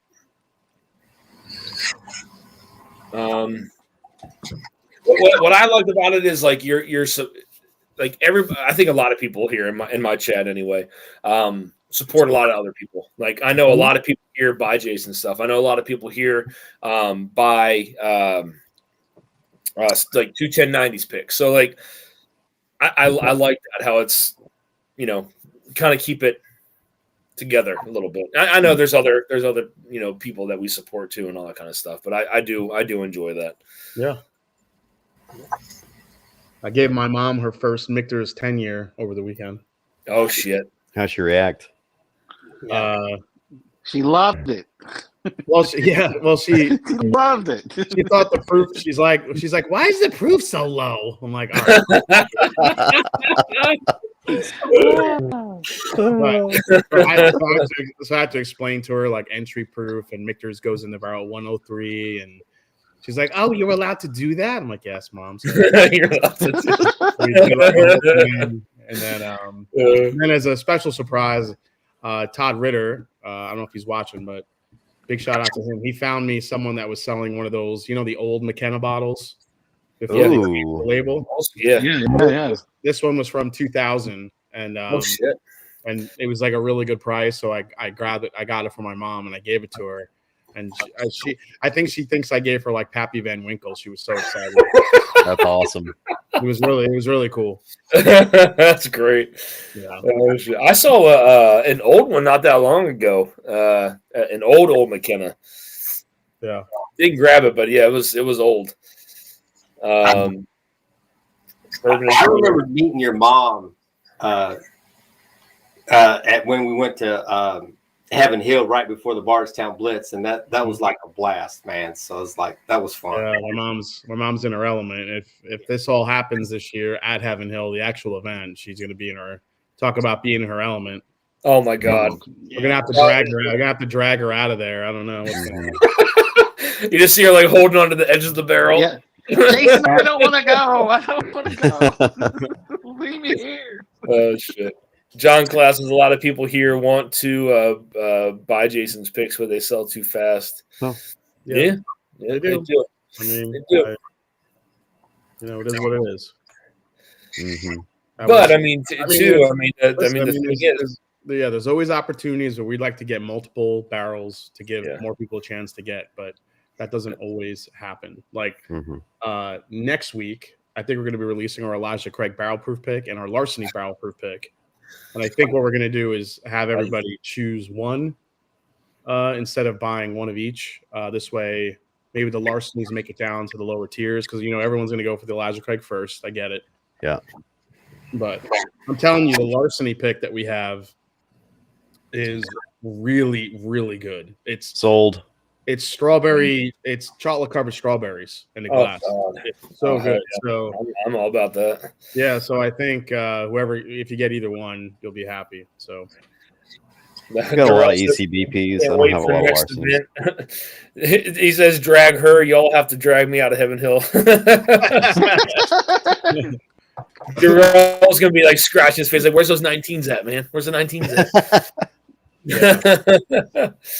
The hazmat Kobe Cash went fast. Yes, it did. Yep. Yeah. Again, there wasn't a lot of bottles either, guys. I always tell everybody, like, they get so mad when it sells out, but you have to look at the bottle count. If it's under 150, chances are if it makes it to the third tier, it's going to sell out in like 2 seconds once it hits that third tier. Now, if you have like 175 to 200 bottles, you probably have a pretty good shot at getting it. But the times when we can only get one barrel and the barrel's a high age and a high proof, normally you're looking at sub 150, unfortunately. So, but hey, listen, if you want more picks, both of our Nashville Barrel Company picks are still available on the website if you want to get one of each of those. And the reason why those are still available is because that was also a bad timing drop that we had. We had to drop those like right after we dropped like 2 bottles, and there was no build up to that either because it was a flash drop. He's like, you guys need to do this now. I'm like, wait, what? So we just dropped them. So I think the last one I got was like the Barrel of Flies from like Whiskey War. Oh, the High Bank one? That's cool. Yeah. Jay, have you tried the new Sagamore yet? No, look how dark that is. Is that serious? Yeah.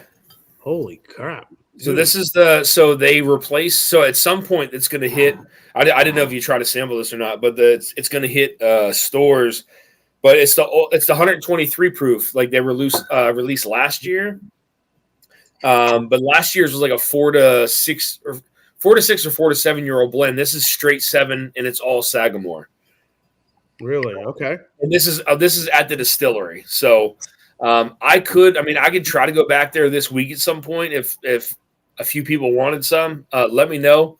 Send me a text, shoot me an email, let me know. Because I'm going to go back and buy a backup of it. But this is replacing their old cast strength. So this is going to be around on the shelves at some point. Yeah, hold on a second. Let me see if I got a. You can actually place an order for pickup there. If you go on Sagamore, you buy it, place it for pickup. I can always go and pick them up and then get them shipped out. So actually, I did that for the ports last year. Bradley Davis, I think, grabbed me one. So I think he might have one for me. Let me check though. Okay. John Legabo says those NBCs are solid. Can't believe they sit. Yeah. Jason, did you get a date for the meetup? Says Vic. Nope. Still waiting on Heaven Hill to come back. Well, Heaven Hill wasn't only looking at the calendar, but they were also looking at if they can pull off all the shit I requested. So yeah, we were talking about that last time. Did you tell him your mom wanted it? Come on, they can't tell your mom no. Josh Fritz, the price is $69.99. I think after tax, it's like $76 for the Sagamore. So, Jason, yeah. I don't think you'll be able to pull off the cannoli statue of you and Hawk, like arm in arm. It was funny. It was funny. I was talking to the on the call was one of the catering managers for Heaven Hill, and I talked about how we got cannolis at Bardstown Bourbon Company, and we weren't very happy with the cannolis that they made. And they're like, and she was like, "What are you doing trying to get cannolis in Kentucky? That's not going to work." Yeah. I was like, "At least you're honest." Yeah. Oh shit! I was like, "At least you're brown honest." flavored cannoli. I'm like, maybe we could fly him in from Brooklyn. Josh Fritz, I mean, just to give you a heads up, like this is probably one of the best ryes I've had this year, like for sure. I mean, along with like the Michter's rye, that Blom rye. I mean, those three are definitely in the top tier for me for this year so far. Jason's was like 110 on his Michter's rye. 110.5. Your Michter's rye was 110. Mine's 111.8.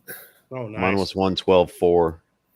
Dude, the Michter's Rye barrel strength is so good this year. Oh, it's ridiculous. It's so good. That's my rye of the year right now so far. Vic, I'm trying your blend again, Vic. The mean churro spice. That was a good second rounder. It made it to the second round. Mean churro spice. John Klaus says, I keep overspending my monthly budget. I had to pick up a couple Jack Daniel's single barrel bourbon fries the other day. They are too hard to pass up. Yeah. Heaven Hill's still trying to get a bounce house for the event. You imagine a whole bunch of drunk people in a bounce house? Holy shit. Man. I can't wait, man. Jason's not saying anything because he's like, yeah, that's on the list. Wait, I'm sorry. What I missed? No, he was saying Randall Erickson was saying Heaven Hill's still trying to get a bounce house for the event. Jason C at HH. I want a McKenna 10 Club pick and an HH 27 prior at the event for costs, and New York Deli meats for the sandwiches flown in from New York. Henry Turner, you're not far off. Can we get bagels and lox? Because that's what I want. Oh my God, I'll do a bagel bar, just all bagels. Oh, jeez. All right, Miracle. Yeah, I'll share my email here in the chat, y'all. I don't know how many bottles they'll let me walk out with, but if you order them for pickup, I mean, I didn't have to show my ID or anything like that for them, so just let me know. I mean, send me an email. Shoot me a text. I'll try to get around to them. I mean, I'll get some this week. I can get some next week. But at some point, they will hit shelves nationally, from what I understand. So, I dropped a review for that. I dropped a review for that Old Fitz 7-year bottle and bond today, and it's like, fucking reviews for that thing are crazy. It's like, people are going crazy for that bottle, man. I know. That's why I wanted to get a review out. I heard some like really shady shit about it. People saying that's going to replace the Heaven Hill 7-year bottle and bond that's on the market. I'm like, where are you guys getting this? Where are they getting that? So I called Heaven Hill and I spoke to them to ask them the details they could give me, and it's going to release twice. It's going to release twice a year, a spring and a fall. Yeah. It's supposed to be the sister barrel or the sister brand to Heaven Hill Bottle and Bond, except this is the Weeder version. Mm-hmm. They're both $60 when you do the price comparison. Or is the bourbon $45 or $40? I can't remember. Anyway, the Weeder is $60, $59.99 SRP, which is a nice price point for a 7-year Weeder from Heaven Hill. So and then it's supposed to. It's got the standard weeded mash bill. It comes in the nice little bottle, and that's about it. So it was good. Is this the year of the Weeder? Seems like everybody's doing it now. Or they're expanding their portfolio. It's the year of the Weeder. It's the year of the Weeder and the tequila finish. Oh. Night Top Dog. Cheers, man. Mark says the last rye I liked was the BBC rye from last year's Blitz. Oh yeah, Adam and I we were on team. We were on that same team for that ride the whole time. There was another barrel that was actually very good too. That people were kind of leaning towards too. But the Junkies got that one. What's that? The Junkies got that one. That was their pick. I know. That makes me feel even better that we got the barrel we wanted. Sloppy seconds. Like, I mean, listen, they got a great barrel too. Actually, I told either Dan or Sean that you got the one that we didn't pick, but the one we picked was just so unique. So it was me and Jason fighting Ethan, and it was close. It was close. We each got a leg, and we won. I was like digging toenails and stuff. Peter B says not many age-stated wheated bourbons on the market, and a few that are available. Yeah, that's true. That's true. One category that's missing for wheaters are like high-age cask strength wheaters. Yes. Yep. Like a William Llewellyn. I mean, we have You have Ben Holiday, a good cast strength one. You have Weller foolproof, and you have Rebel weeders and Larceny barrel proof. So really, those big four. I'm talking about like more of the I'm sure there's some craft brands that have some good aged weeders, but I'm just talking about from like an availability shelf standpoint, or a big brand standpoint. But it'd be nice to taste other weeders that are like 10 plus years old at cast strength from somebody else. I'm hoping there are some Heaven Hill barrels of weeded stock that are floating around, kind of like the American single malts.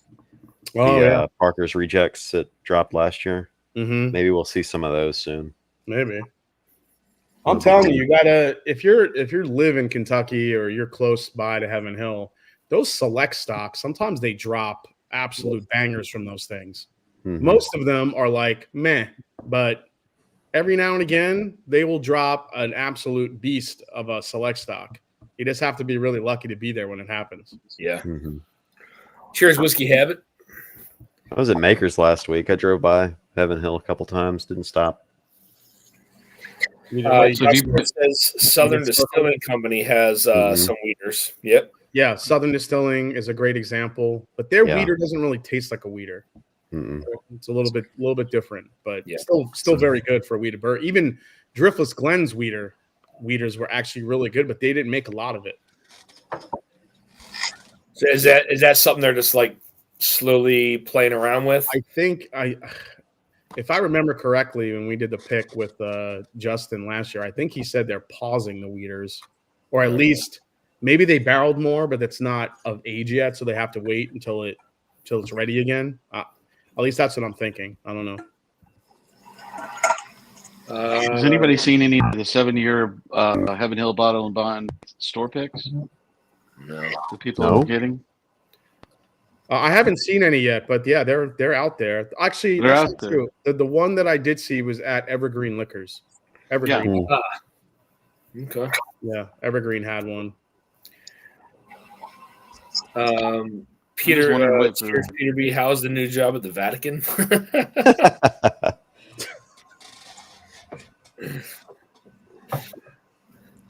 new job at the Vatican.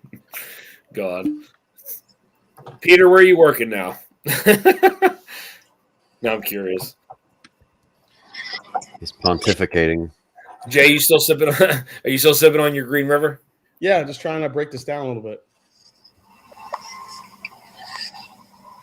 I don't even know what the fuck I poured in my glass. Can't get off of like the cherry peach cobbler like flavor it has. It's so distinct.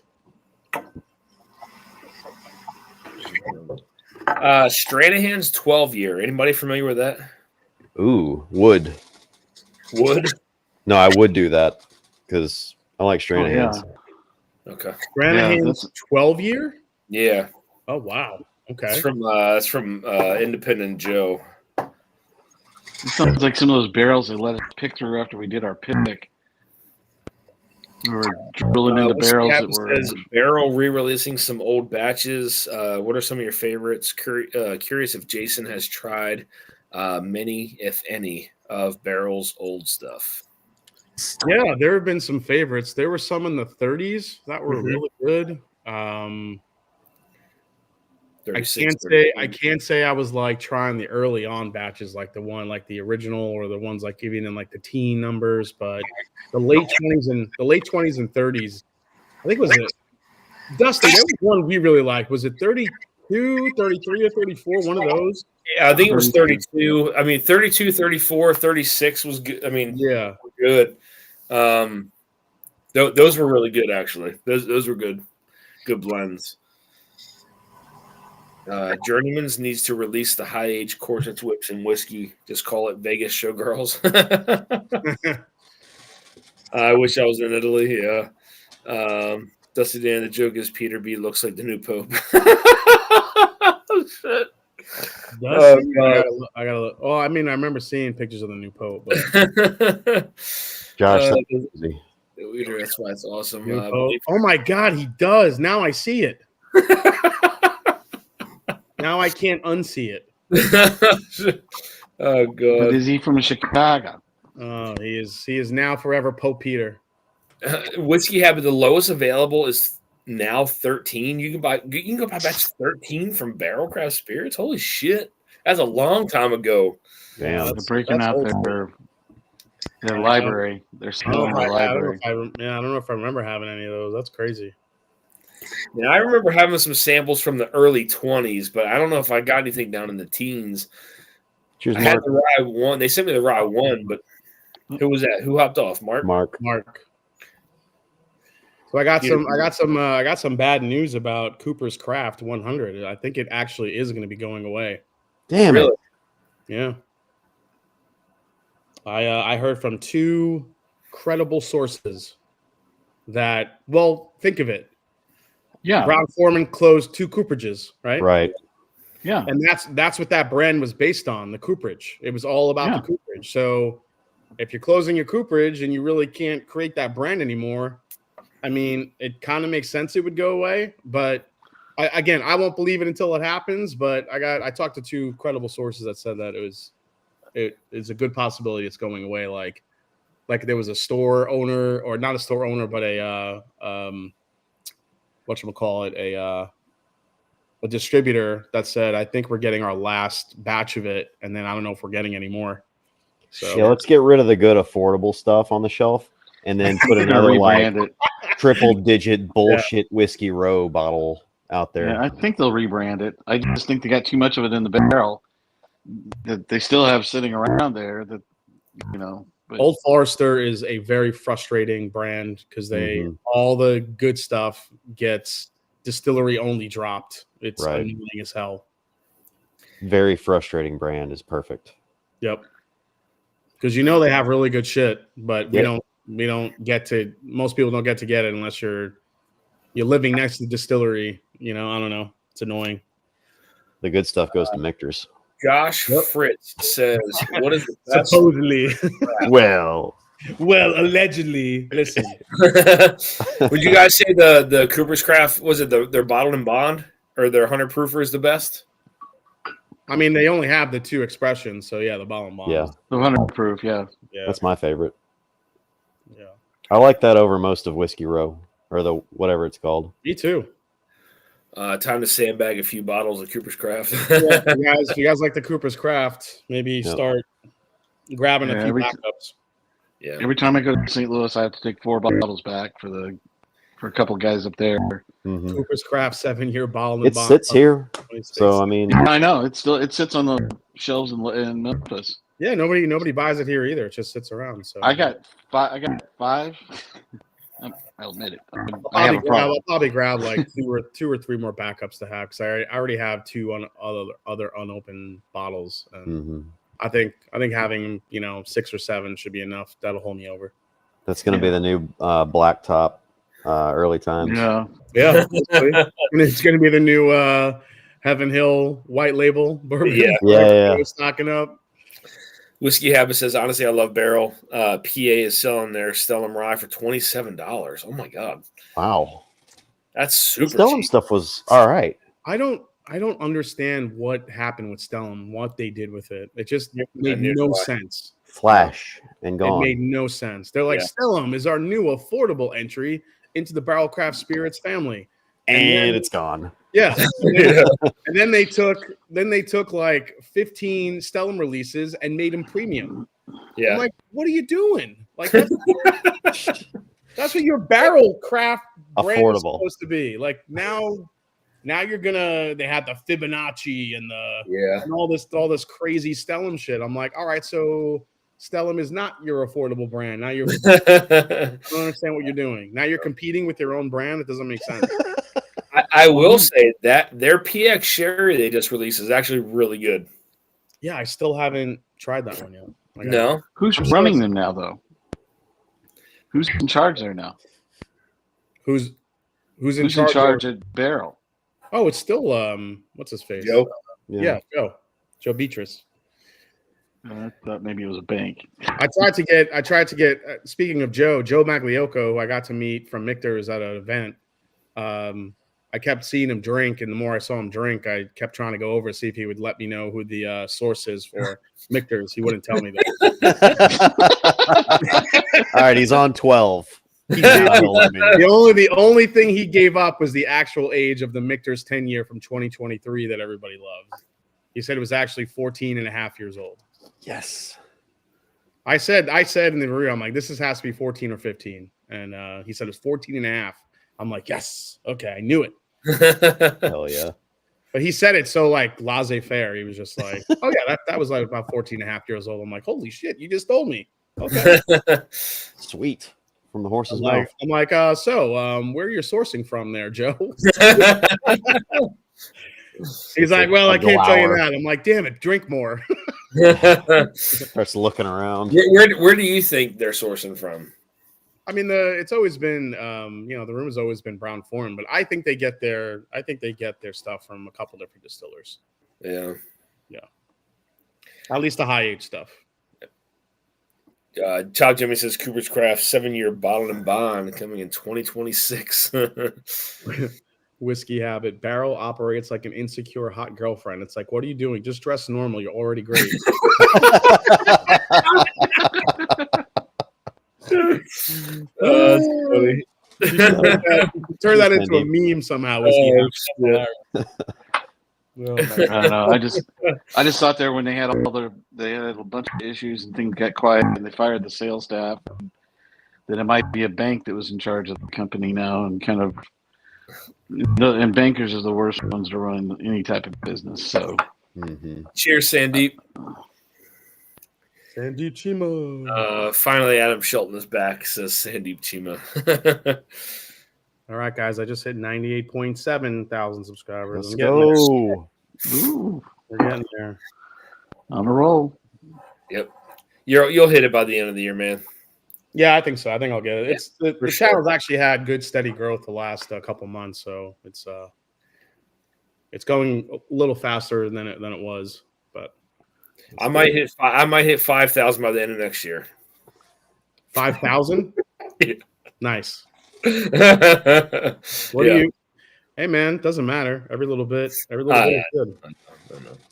You're killing it with the shorts, man. I like it. Yeah, I try to put them out when I can, but yeah, I feel like normal reviews just don't do it anymore. So people like the short stuff, short and sweet, get to the point. That's what the algorithm pushes. Yeah, that's true. Like my phone app opens 2 shorts. Mm-hmm. Yeah, I have to do better at shorts, but you know what I need to do? I think is good instead of converting a full review to shorts. Take the reviews I do on my live streams and convert those to shorts so people break them down. Yeah. Jeff, I mean, you probably already know, but I know Jeff found an app that does that. Yeah, there is an app that does do that. I forget what the hell it's called, but yeah, like it chops everything down like perfectly to fit into a short. Need some new shorts. Yeah, we're trying to get our little channel. We're at 72 subs in about 3.5 weeks. So Roger Randall, you have a channel? Sweet. Yeah, our group is called the bourbonlegends.com. And the Bourbon Legends on YouTube. YouTube. We got 71 subscribers now. We're just doing shorts and a few. That's a bold name, the Bourbon Legends. Wow. Yeah, well, we figured if anybody was going to call ourselves, we could call ourselves what we want. Oh yeah, there you go. It are. was available, so we're legends. You got a nice logo. We got a group made up of a lot of interesting people that have got a lot of good bourbon, and that's kind of fun. And we just want to have fun with it. And a couple of people that already have other YouTube shows and do things like that. We just kind of got them into the group, and we'll see where it goes. It'll be fun.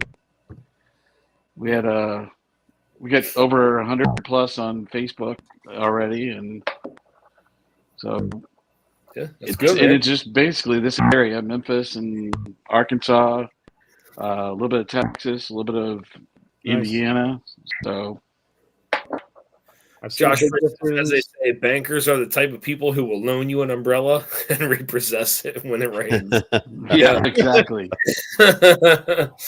Yeah, I've seen a big difference in views for store shopping videos versus drinking video. Oh yeah, people love the store shopping videos, but I don't know. I thought I loved the store shopping videos in the beginning. I thought they were actually pretty cool, but then just like everybody was doing it, and it's just like kind of got out of hand. Yeah. Yep.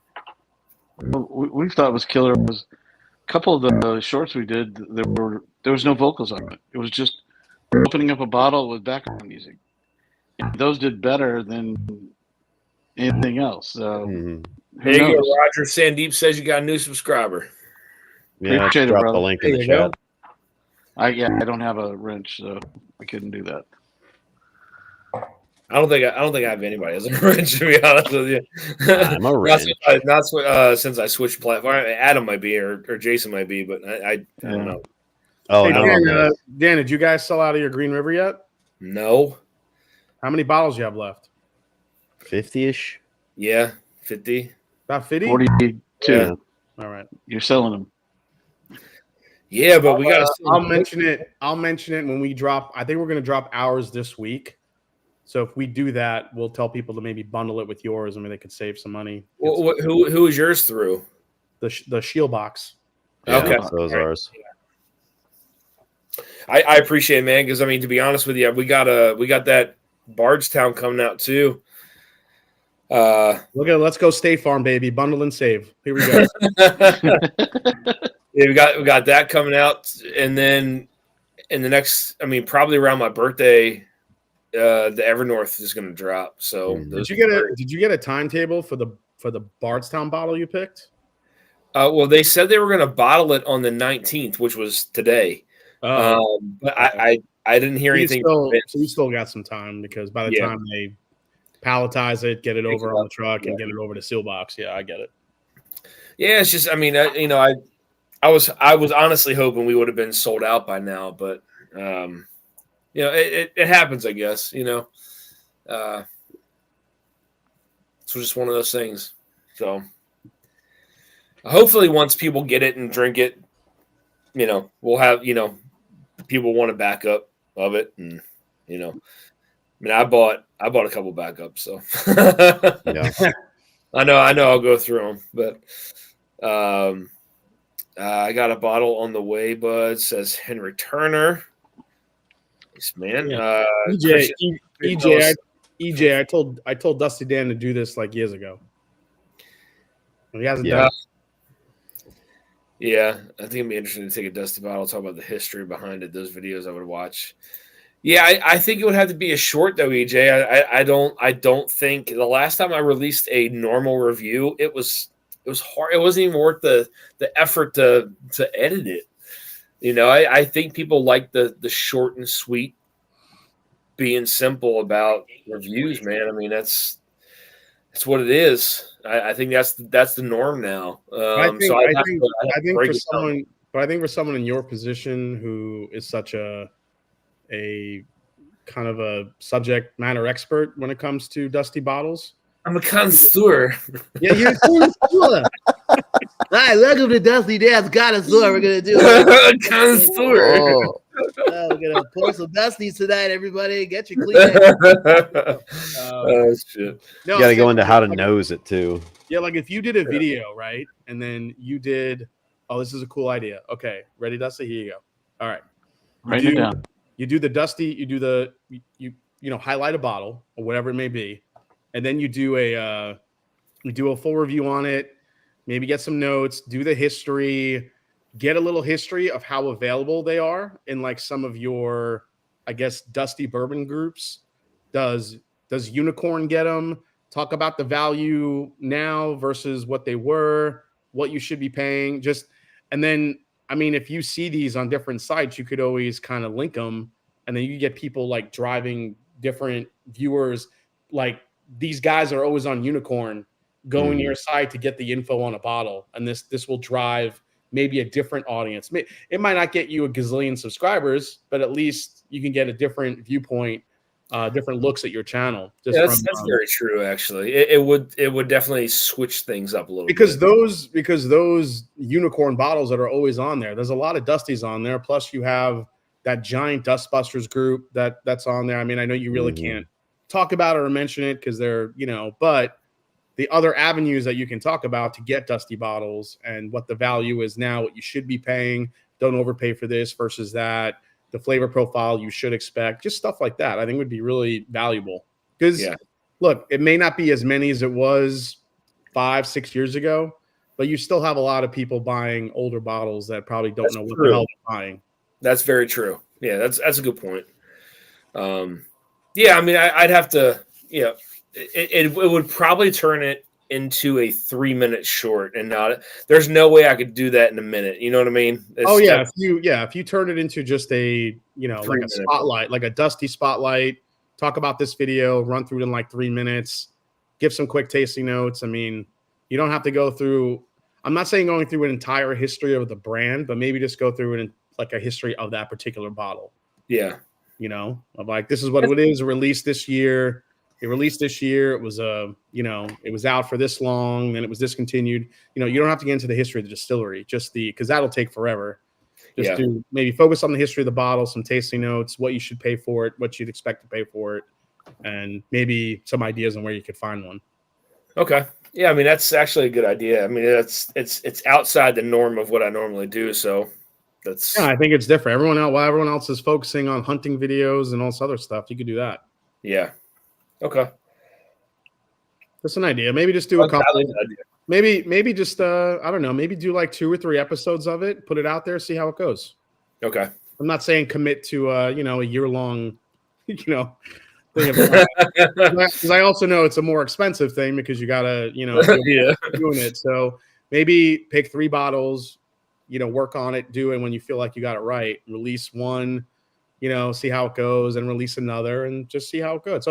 You could always test. I've done that before, where I have an idea for a series, I test it, and some people are like, I'm not crazy about this, or I really like this one. I don't know, just it's fun.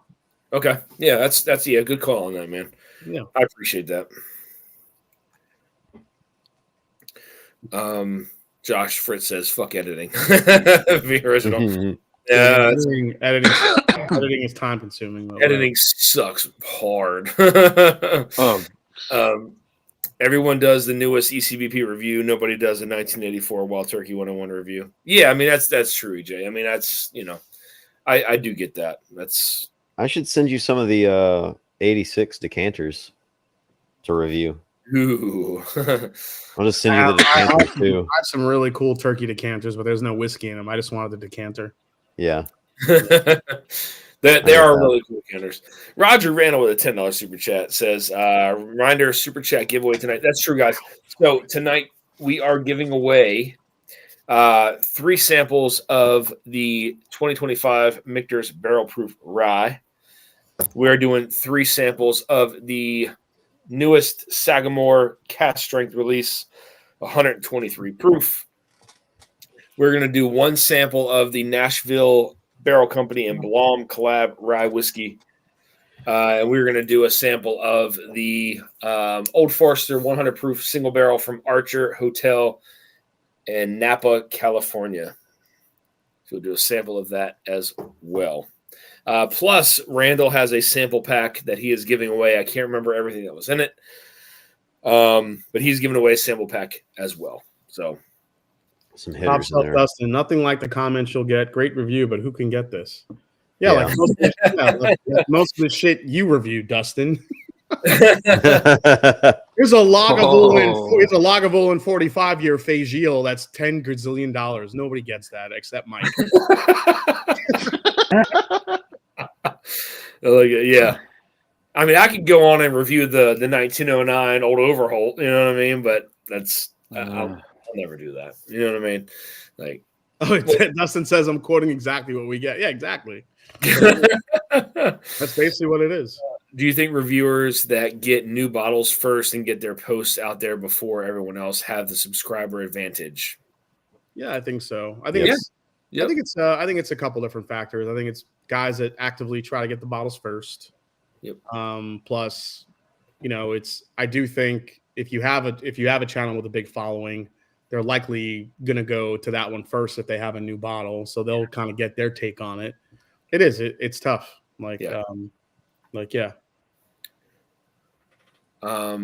Henry Turner says, I have a shitty turn on the Millennium Wild Turkey, Austin Nichols 80 proof I can share with you.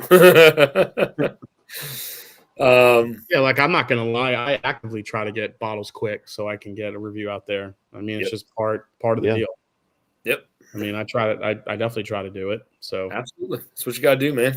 I mean, being first to market on a bottle is huge edge. However, yep.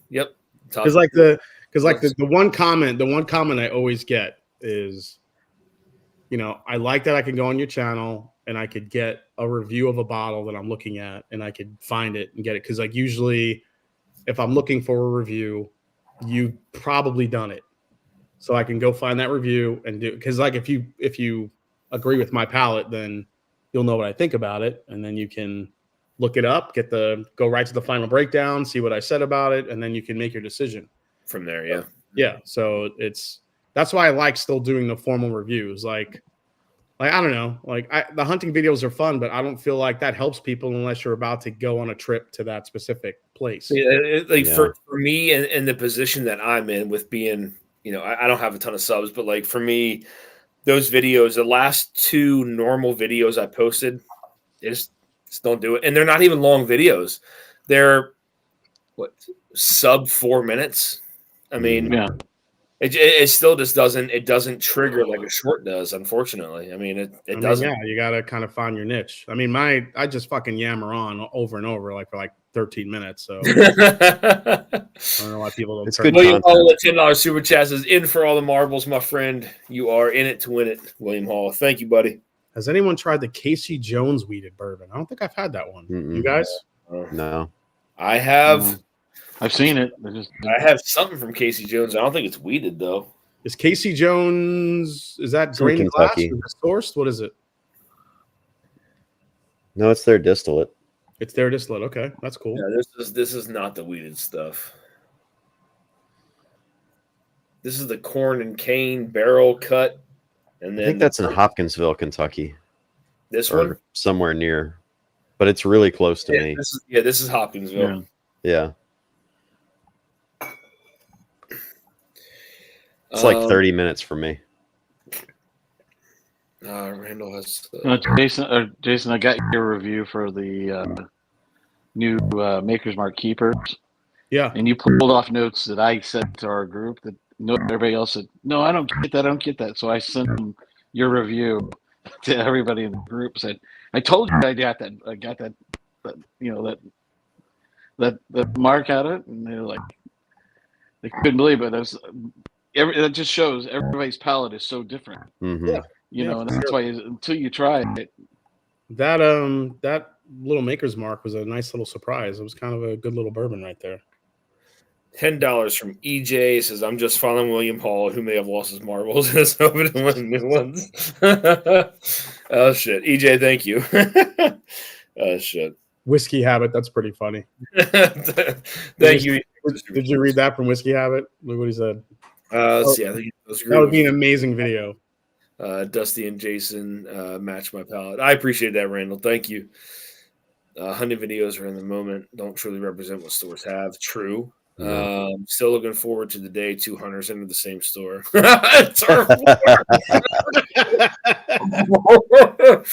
It's funny. They turn the camera on each other. What are you doing here? Yeah. What are you doing here? I was scheduled here today. I was scheduled here today. No, I was. They knew I was coming. Yeah.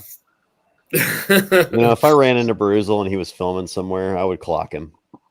And I hope he would post it. What? I clock him. You wouldn't clock him. Oh, Adam. You don't think? Oh, God. You better hit him and run. It'd be a flying arm bar. Oh, shit, Bruzel. That's a big boy. Yeah. All right. Darrell's going up against him and Matt Madness, man. Oh, is he really? Wow. Yeah. I think Darrell's got it. Oh, yeah, for sure. Yeah. You know who I think is a sleeper competitor is Independent Joe. He's got a good palate. Mm-hmm. Yeah, he does. He's good. He's good with blinds. I think he could. I think he gets the right stuff. He can go pretty far. Yeah. I don't really expect to go far this year because I'm not doing really any training. I don't care. So I'm pulling for Gary. Yeah, Gary would be awesome if he won. So what bracket is everybody in right now? Like I only know a couple brackets. So who's Gary with? I don't remember. I don't remember. I haven't looked at, it. Yeah. Joe already lost? Oh, that sucks. Damn it. Joe got whacked by Rare Bird. Oh, no. Oh, shit. Oh, by Rare Bird. Wow. What did they do? They just send him turkey? The hell? Jeez. It's all turkey.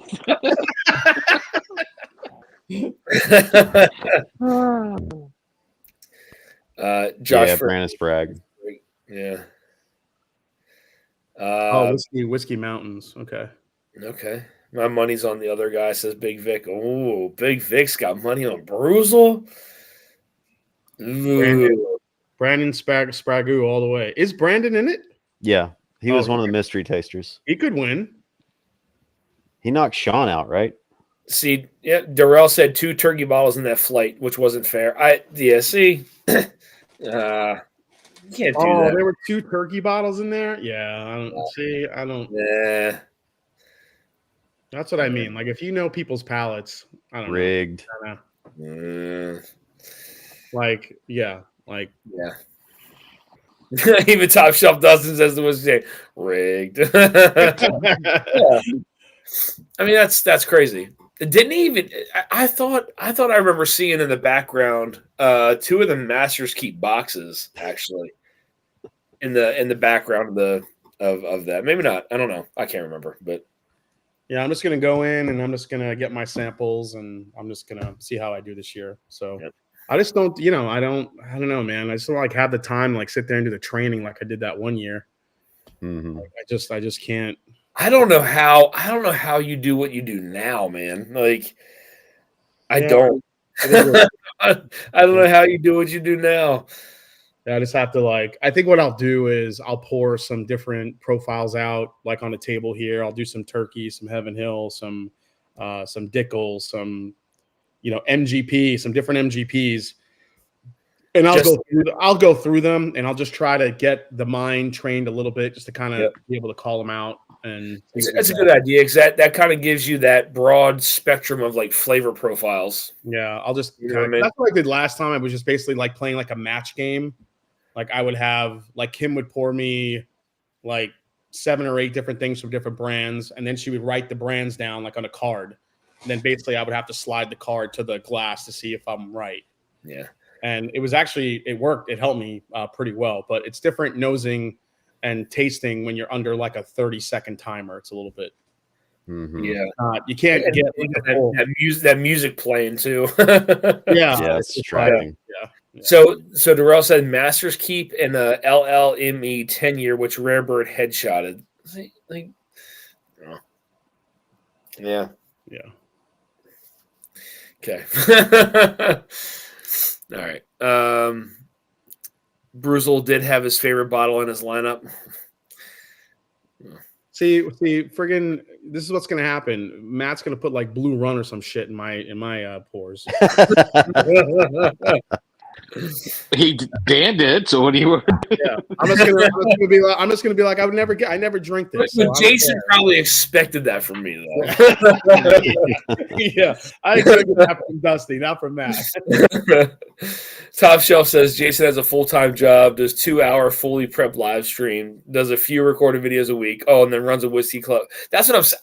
I don't know how you do it, dude. I don't know how you do it. I told you I'm a vampire. It blows my mind to think about that. You got that Harry Potter time turner. And you're traveling. You have that. Yeah, and let's not forget trying to start a brand this year, which is not. Yeah, trying to start a brand. You have the how often you travel. You have Kim. That's a lot, man. I don't know how you do it. I'll give you props. I don't know how you do it, but you do. Yeah, just figure it out. Kim, I'm very lucky with Kim. You guys have met her. She's extremely supportive, and she knows she doesn't really fight me on anything unless it's a weekend where we definitely made definitive plans. Because once it goes on the shared calendar, if that shit if something pops up, Can't do that. I've made that mistake before. Can't do that. It's like they're like, oh, we have plans with we're doing this, go to see my mom, whatever. I'm like, oh, but I just got a thing to do a pick that day. She's like, oh, it's on the calendar. I'm like, oh shit, okay. It's on the calendar. Yeah. That's it. So if I get a thing to do a like a pick, I gotta put that shit on the calendar. Oh Jesus. Jason living on Red Bagger and the tears of Lester. I love it. That's great. Good Lord. That sounds like a good. I don't know how you do it, man. I really don't. Yeah, and then I've been mowing Kim's lawn. That's not a euphemism. Jesus Christ. Oh my God. Yeah, she has like the bad back, so I haven't been mowing the lawn while she's recovering. So Jesus. There are Jason clones. I saw him in Walmart last week. Yes, his name is Vladimir Zelensky. Oh shit. I still remember dropping him off after we did the Ben Holiday pick at the airport in Kansas City. Mm-hmm. And I made the mistake of going, so what do you got? What do you got doing this week? And it was like, boom, boom, boom, boom, boom. And I'm like, I'm already tired after hearing everything you had for the first 2 days. Gonna make him late for his flight. Yeah, he was like, that was a great time though. That was one of the best picks I've been on. That was the best pick I've been on. Mm-hmm. That was a fun pick. That's another bottle we have coming, the Ben Holiday Rick Speeder that we picked. So I think it's actually better than the first one we did. So I can't wait to get that one. Nice. Well, the first one we did kills everybody. Everybody comes over here. I let them taste it, and they're like, "What is this?" They love it, and I explain what it is, and they go, "Where do I get one?" You can't. Sorry. Yeah, that stuff. I feel like Darrell. Then you can't get that. You just can't get it. I'm sorry. Just can't get it. It's number one on my list, and you can't get it. Cheers, Travis. How's St. Louis? Oh, he's in Peoria. Ugh. 25. Wow. Hello from Peoria. I'm sorry. Yeah, said nobody ever.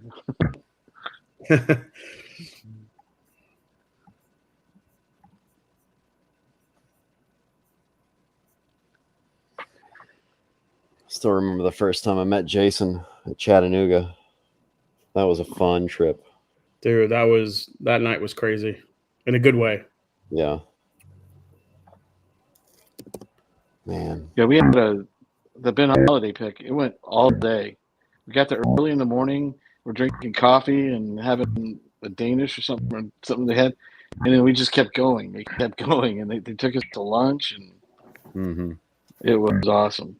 Yeah, it was awesome. It was kind of cool because Kyle, the master distiller over there, he actually was in Columbus the day after we did our pick this year.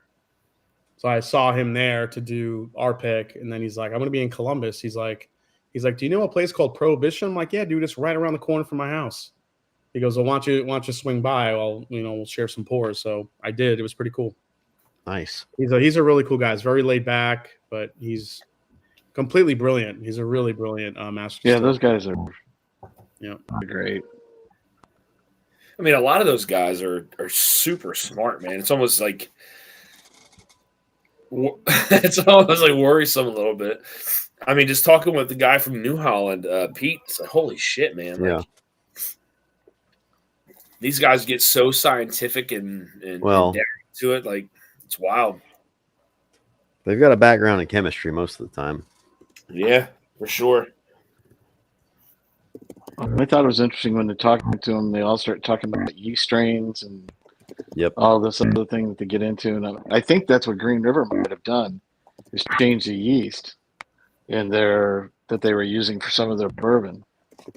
And that could be where you're getting that cherry peach flavor at. Mm-hmm. Yeah, I mean, for New Holland, it could be all in their yeast. I don't know. It could be the pot still. It could be the combination of both. Mm-hmm. It's definitely their yeast and like their mash bill and stuff. But I feel like that pot still's got to have something to do with it. Yep. Yeah, I agree. Wait, at Green River? No, it's New Holland. Yeah. Oh, New Holland. Sure. New Holland for sure. Yeah. New Holland has a very heavy peach note. Mm-hmm. Yeah. Yep. It's just odd. I mean, and we were talking earlier, Jay, before you hopped on. It's nice because it's something different and it's outside the norm. To find a whiskey that's that kind of flavor profile is very odd. That's totally not. Agree. You know what I mean? So I got to ask you. I don't know how I didn't bring this up already. The Walleye Rye that you guys picked one of those? Yeah. Did that have the peach note as well? Oh yes. Yeah. That's what you're talking about. Okay. Mm-hmm. So even their rye has a peach. Oh yeah. Yeah. Wow. Interesting. It's wild, man. Like, okay. I mean, some of their younger stuff, like we tried some of their younger stuff first, and I mean, trust me, I'm not knocking on it, but like it had a little bit of a sharpness to it. But once we tried a little bit some of their older stuff, I mean, it's like a year older, a year plus a couple months. The oakiness rounded out that sharpness and just really brought those other kind of flavors like together with that peach. And man, I'll tell you what, I don't know. They're doing some really fun stuff over there. I'll say that. That's for cool. Sure. Travis has visited the Abe Lincoln, not Abe Lincoln. Oh God. What movie is that? Abe Lincoln. Lincoln. What is that? Oh my God, with Dave Chappelle. Half Baked. No. Was it Robin Hood Men in Tights? Or what the hell is that? Oh, where the guy's Mel blind. Brooks is in it. Where the guy's blind. Mel Brooks. He's reading a Playboy. He's reading a Playboy. Yeah. He's a Braille. I think that was Men in Tights. I think it was Robin Hood Men in Tights. Yeah. Did you say Abe Lincoln? Oh shit! Museum library today. Tomorrow's cat plant. Nice. Josh Fritz says song. I don't know what that is. Travis, yes, perfect. Insane peach note. Yes, for sure. Get peach on Green River products, says Christian. Interesting. Okay. That's Marty too. It's Men in Tights. Yeah, right. Yeah, Men in Tights. Oh God, that's so good. New Holland has the peach. Yeah, for sure. I mean, and that's again, it's what we picked, guys. Just for those of you who are tuning in now, reaching out to Mac, we were able to age it to the full 8 years. So it will be released in probably around early September. That'll be released, and it'll be a full 8 years by then. Because we talked to them about the other releases that we were going to Evernorth, and those are going to be quick turnaround time. But then we also wanted to make sure we wanted a little more oaky kind of influence to it, rather than being pulled a couple months early, like a 7-year, 10-month. So we did ask for them. I asked Mac to age it just a little bit longer, and she agreed. So so got it to a full 8 years when it's going to get bottled. So which is awesome. Did he say that they only were doing 20 barrels this year? That was it. Yeah, 20 barrels. I'm sure they'll get requests to do more. There's no way they're only doing 20. They got a scale operation. Yeah, that's so. That I don't know. Yeah, that's such a small number for. I mean, and they're not even that. I mean, yes, they're small. Don't get me wrong, but like 20 barrels, that's nothing. No. For them, you know what I mean? Like when we walked in there, I mean, their rick house, there's a lot of barrels in there. There were a lot of barrels. There's a lot of barrels. So to say they're only going to do 20, I mean, maybe not. I don't know. That's for them. But yeah, I mean, I'd love to see them do more than that because their stuff's fucking awesome. I'll say that. I think once it starts getting out there, there's going to be a lot more demand for it. Yeah. I know after the Chunkies pick, everybody was like, searching hard for their New Holland stuff. Yeah.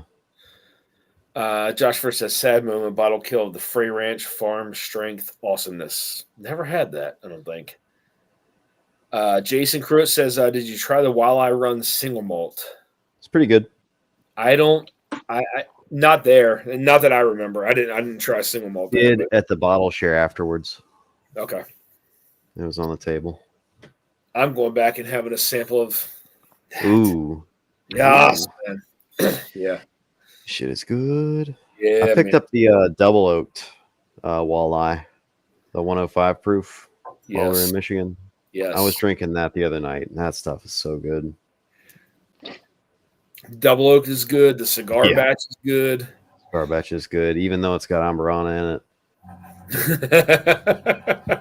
It's a good Amburana. It's like the 5% or the 5-minute Amburana. No such thing, but okay. There have been 2 places I've been to where it's been palatable, and New Holland is one. The other one, I think, was Southern Collective, where they put a stave in for 7 minutes and then pulled it out. That sounds good. Yeah. Yeah. It added just a little bit of cinnamon, and then wasn't overpowered.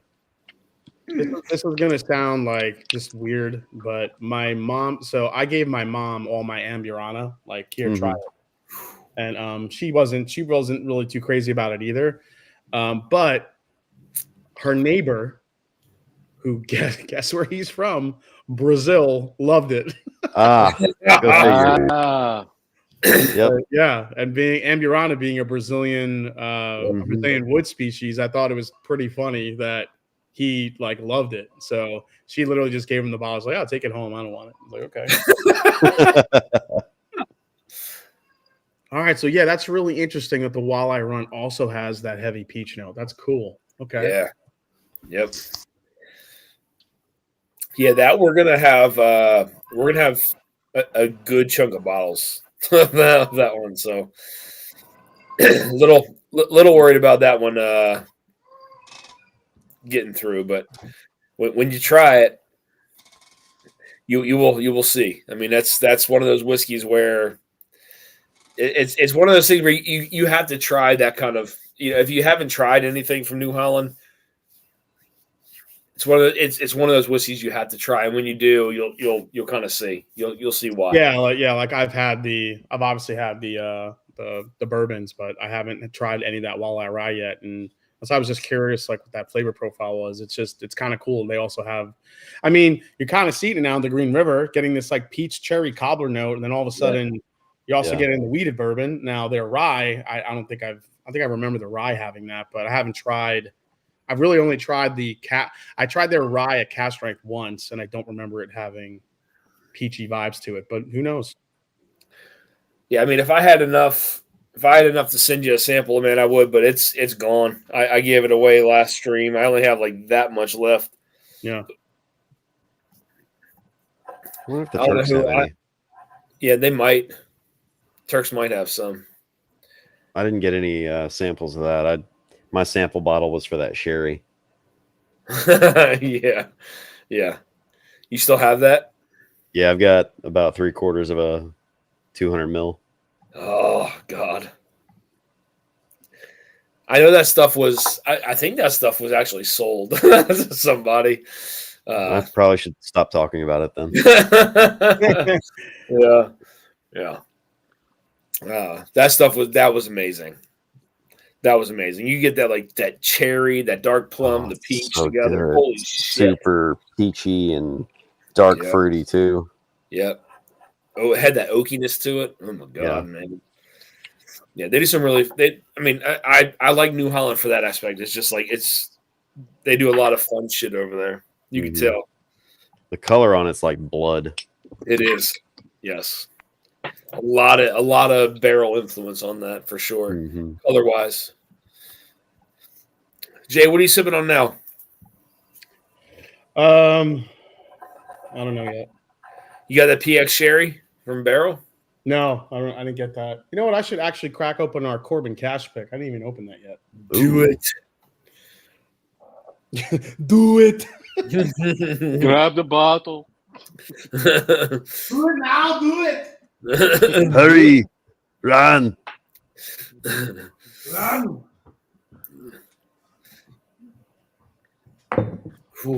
Come with me if you want to live. Adam, you couldn't help.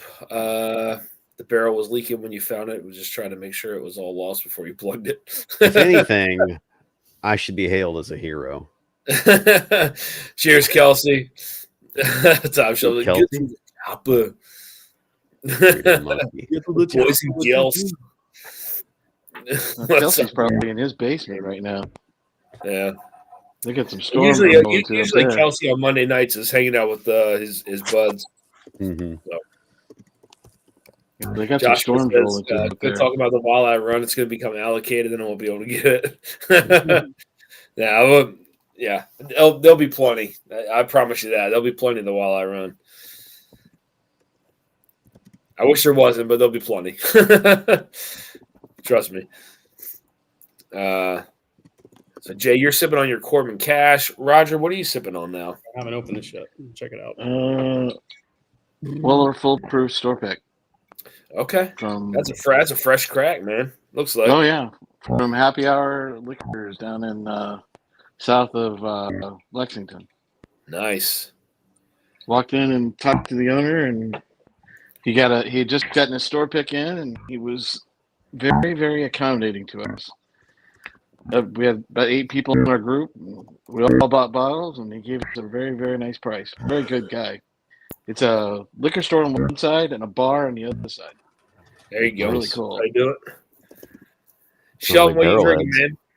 Oh, the Rishi's Trace. Buffalo Trace. Okay. So we got, let's see, Josh Fritz. Oh, yeah, he says, Top Shelf Dustin, here Sub-Zero, now Plain Zero. Kelsey Don drinking some 29-year Canadian finished in port. Ooh.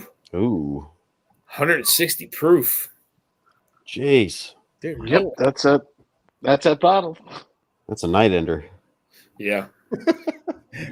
Big Vic says JTS Brown. Solid. Hell yeah. Yep. I'm going to finish this NBC and then go to something a little lighter. I think I'm going to finish this and go to bed. It's that time. Yeah, I got work in the morning. Yeah. I keep expecting every time you look out that window that somebody's going to look back. Yeah, this is 140 proof, so this will be great. Ooh. Oh, yeah. Josh Friss had picked up a Booker's 2025-01 Barry's batch. Any opinions? Any opinions on Barry's batch? Yes, Barry's batch is in my opinion, it's a spicy meatball of a Booker's. It's got a lot of Travis does spicy meatball. It's got a lot of black pepper, a lot of like coriander. There's a lot of spice to it. I actually think it's an above average Booker's, but it's not as sweet as some of the more recent releases that have come out, where it's a little bit more of like a tea, citrus. I mean, the peanut's always there, but I think the Barry's batch has a lot of spice on it. A little chili pepper too. I picked up on it, which was cool. So, yes, it does drink rock forward, Top Shelf Justin. Yep, that's a good way. It is. It's very spicy. It's got a very rich spice to it for the Barry's batch. Coriander makes the gravy grander. My favorite of the recent ones is a Jimmy's batch. I like that one a lot. Enjoyed that. Which one? 2404 Jimmy's batch. Oh, Jimmy's batch. Yeah, that was a very sweet one. Lay from the patio. Cheers. Good to see you. I like that infinite a lot. Big with a $5 super chat says, "Getting this giveaway, y'all. I never win." Yes, you do, Vic. Shut up, Vic. Thank you, my friend. You were in it to win it, buddy. Got you down. Cheers, man. Thank you. I saw Bourbon Insane reviewed Barry's batch. Welcome back, Chris. He said it drank rye forward, which would make sense being that pepper forward. Yeah. Yep. Yeah. Jason, can we see the bottle? Question mark, says Randall. Of the what? See the baby. Oh, the Corbin Cash. Yeah.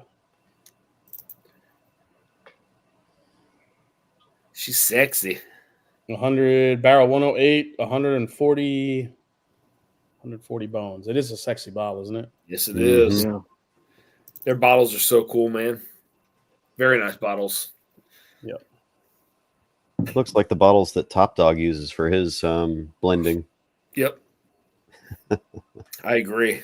Man, this thing, for a rye, it is candy. Oh my gosh. I got like a blackberry note on this. Ooh. Oh, it's getting better and better. Sucker for those dark fruits, man. Yeah, especially in a rye like that. Oh man. Big Vic says my pick is better. Okay, well. He probably threw an Amburana stave in it, knowing Big Vic. Yeah. Fucking ruined it. Vic's palate chalked anyway. I mean, look at that madness.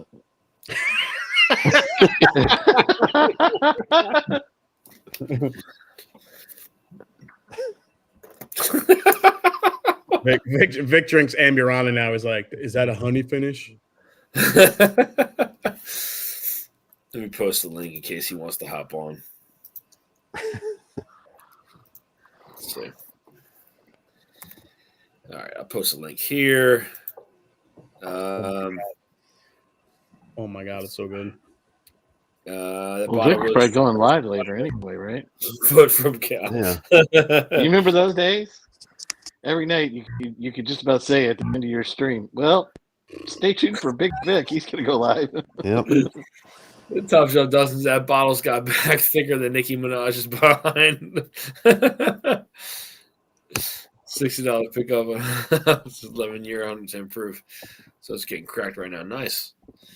TCT, cheers, OBSF. Okay. Ooh. Travis says pineapple rinds. Okay. Big Vic heat cycled his pick using the AC unit on the table in his backyard. Oh man.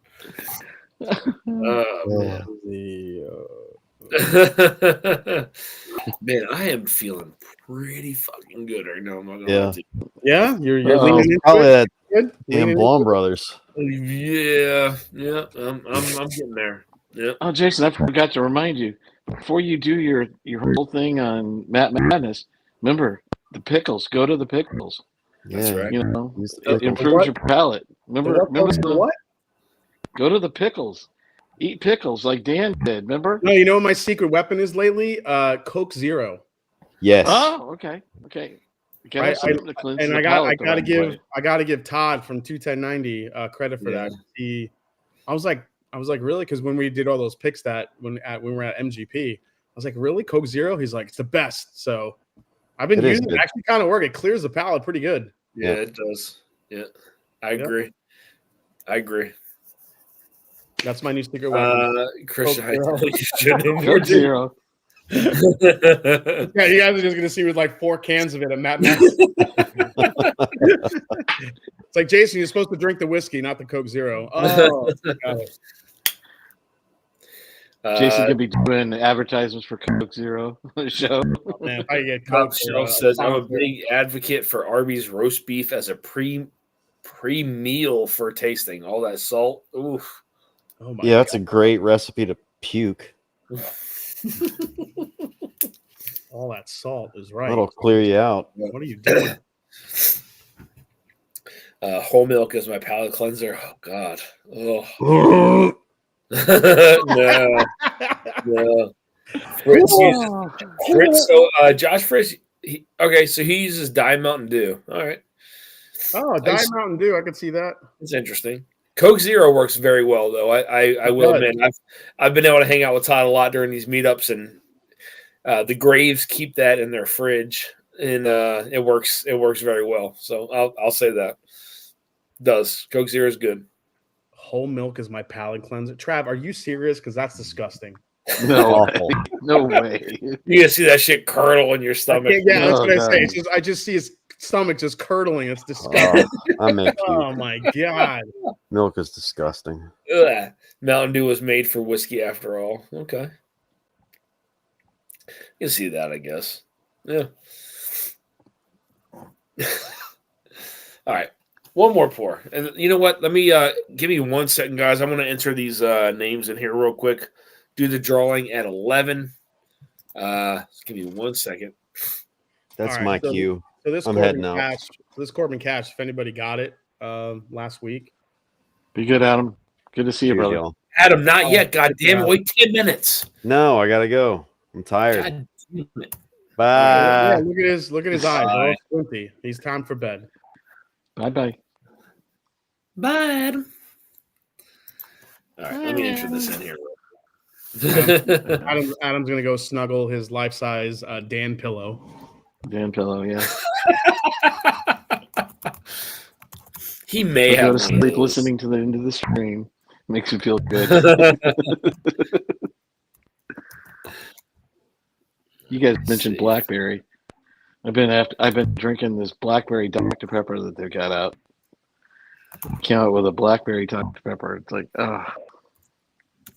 it's not good as a palate cleanser, but it is really good. I can only have like 1 or 2 a week. That's it. But otherwise my doctor will chase me down and go, "What the hell are you doing?" Let's see.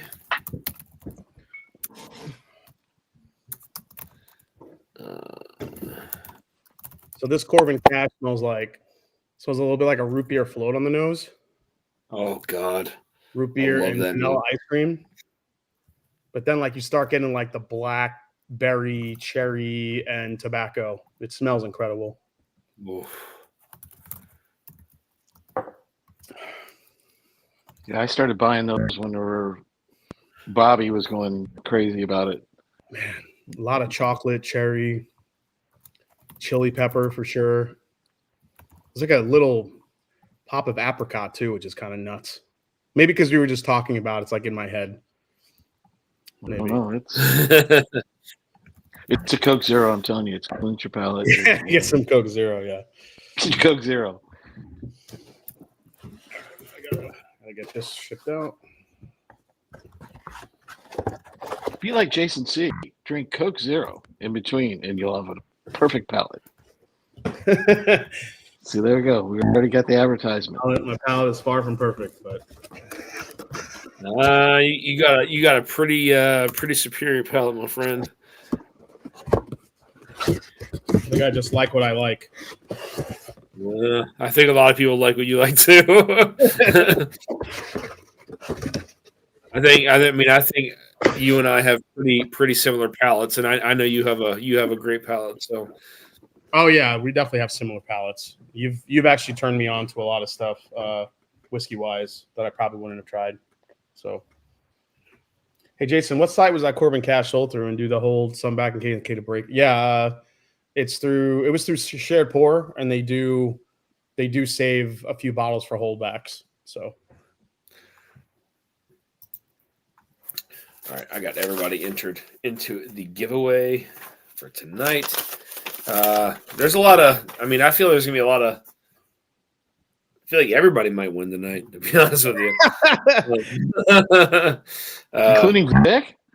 Yeah. I got 3 samples of the Michter's Rye. I got 3 samples of Sagamore. I got a sample of the Blonde, a sample of the Old Forester, and then Randall E has a sample pack to give away. So 1, 2, 3, 4, 5, 6, 7. Yeah, there was 9 people who were in for Super Chats tonight, and there's 8 giveaways. So we'll see. 5 more minutes for anybody who does want to do the giveaway, guys. Again, it is 3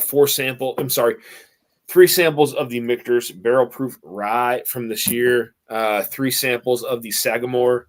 This is a new cast strength, 123 proof, 7 years, all Sagamore.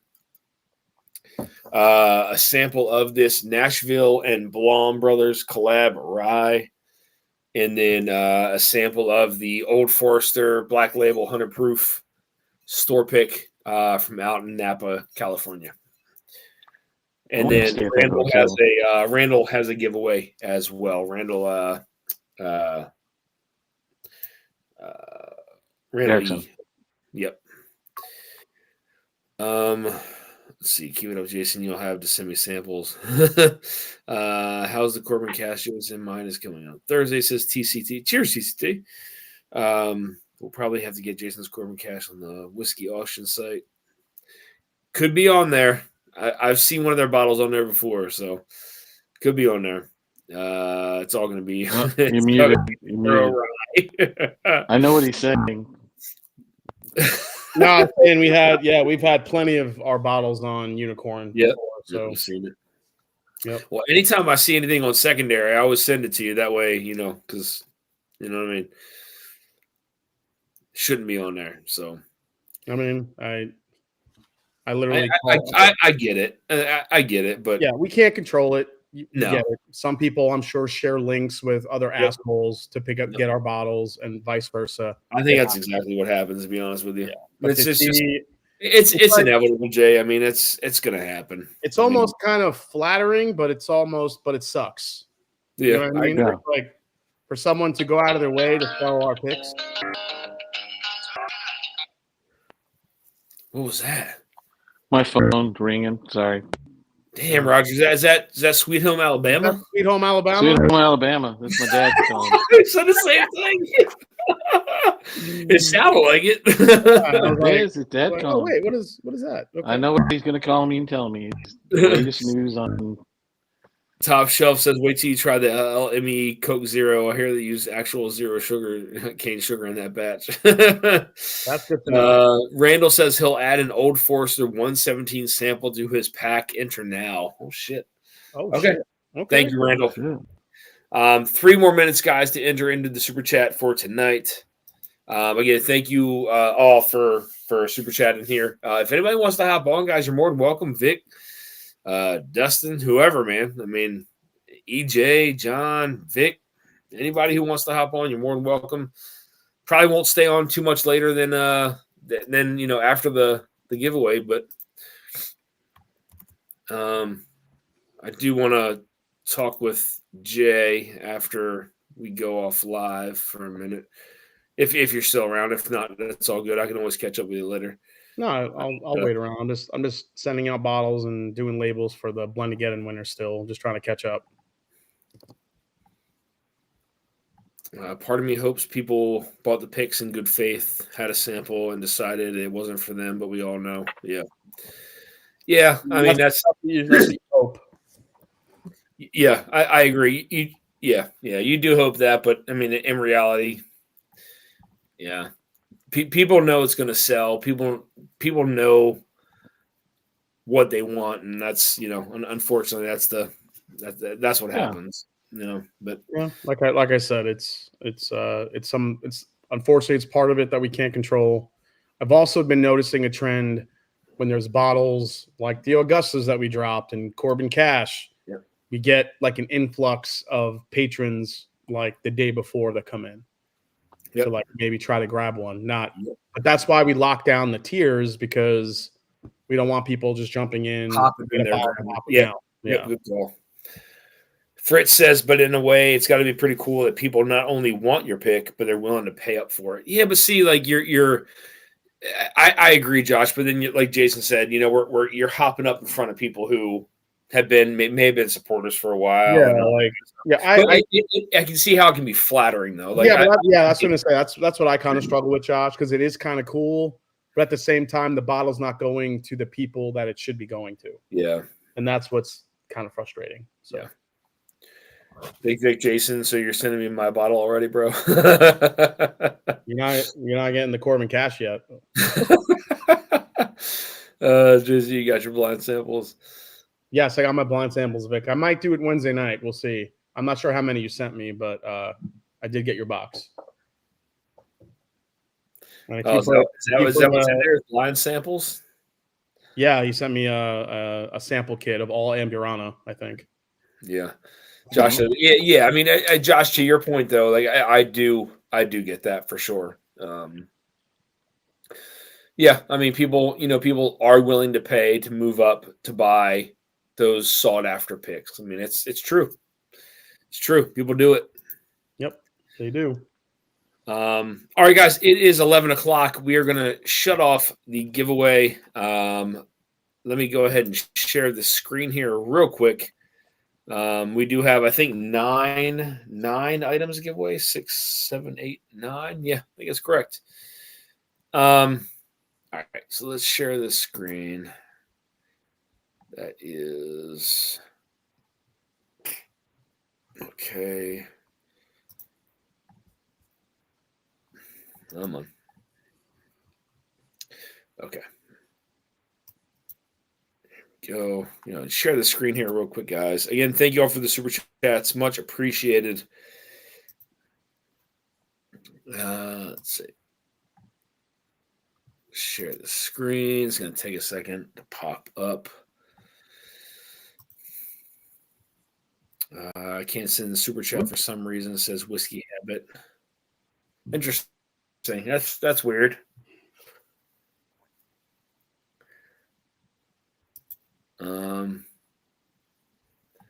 Whiskey Habit. I mean, I can wait for a minute if you need. It's up to you. Or I can spin it. Just let me know. Either way.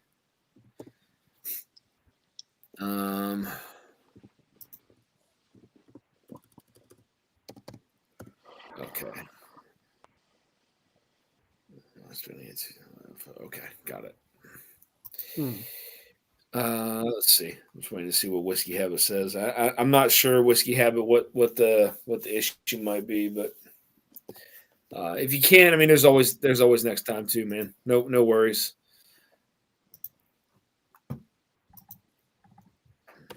You said go ahead. Whoops. What's that, Raj? He said go ahead. It's not working. Oh, okay. Yeah, I'm not. Yeah, sometimes it glitches. Weird. Sometimes it glitches like that, unfortunately. So. Yeah. Okay. Yeah, no worries, man. I'll run another for sure. So, all right, guys, here we go. Tonight, his giveaway again is 3 samples of Michter's Rye, 3 samples of Sagamore, sample of the NBC and Blom Rye, sample of the Old Forester Black Label Rye, and then a sample pack from Randall E. All right, here we go. So the first sample giveaway, we have Big Vic entered. We have Mark B, Tom Shanley, Bourbon Jerk, Randall E, Renee P, Walker H, Roger Randall, William H, and EJ. Shuffle this bad boy up. Here we go. First sample giveaway is going to be for the Old Forester 100 proof pick. California, who's it go to?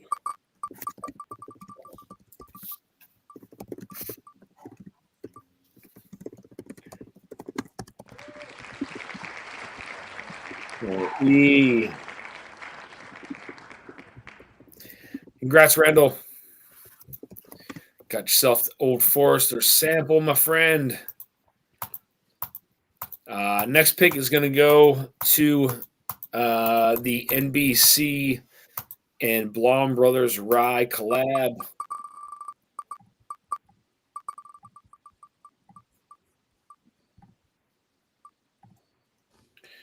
Renee Peets.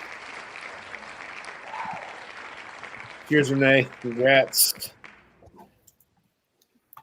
Got yourself the sample of the Blom.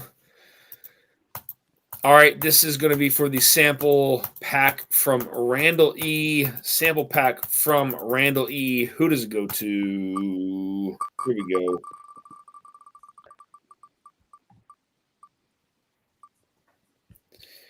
It's going to Walker, man. Walker H. Congrats, Walker. Cheers, brother. Got yourself that sample pack from Randall. Nice. Randall, I'll send that address over to you.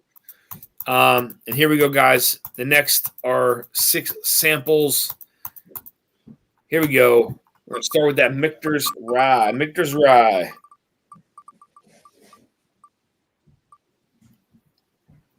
First one goes to the Vic. The Vic of the Big. Congrats, Vic. Got you on that, my friend. Next sample of the Michter's Barrel Proof Rye goes to Big Vic. All right. You know what? We're gonna send him a ×2, and I will shuffle again and spin again. So we're gonna do 2 more samples of the Michter's Rye. Got a full bottle, so I have plenty to share with y'all. Walker.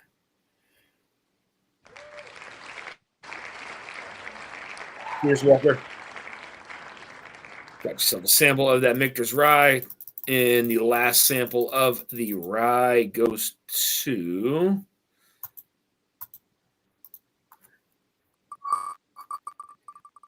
let's see, EJ. Cheers, EJ. Congrats, my friend. All right. So the last 3 samples are going to be for the Sagamore Cast Strength Rye. Here we go.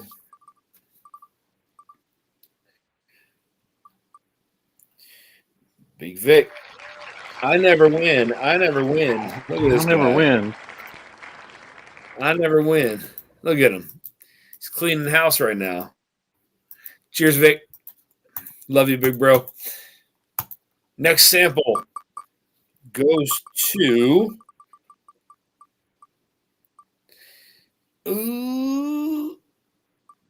Mark B, man. I was right in between. All right, Mark B. Got yourself a sample of that Sagamore. Here we go, y'all. Last sample of the Sagamore goes to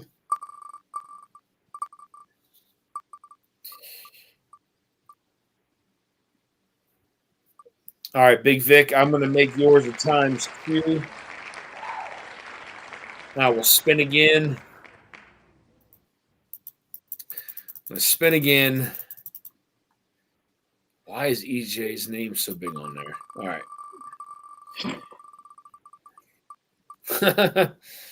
Rigged. Roger Randall.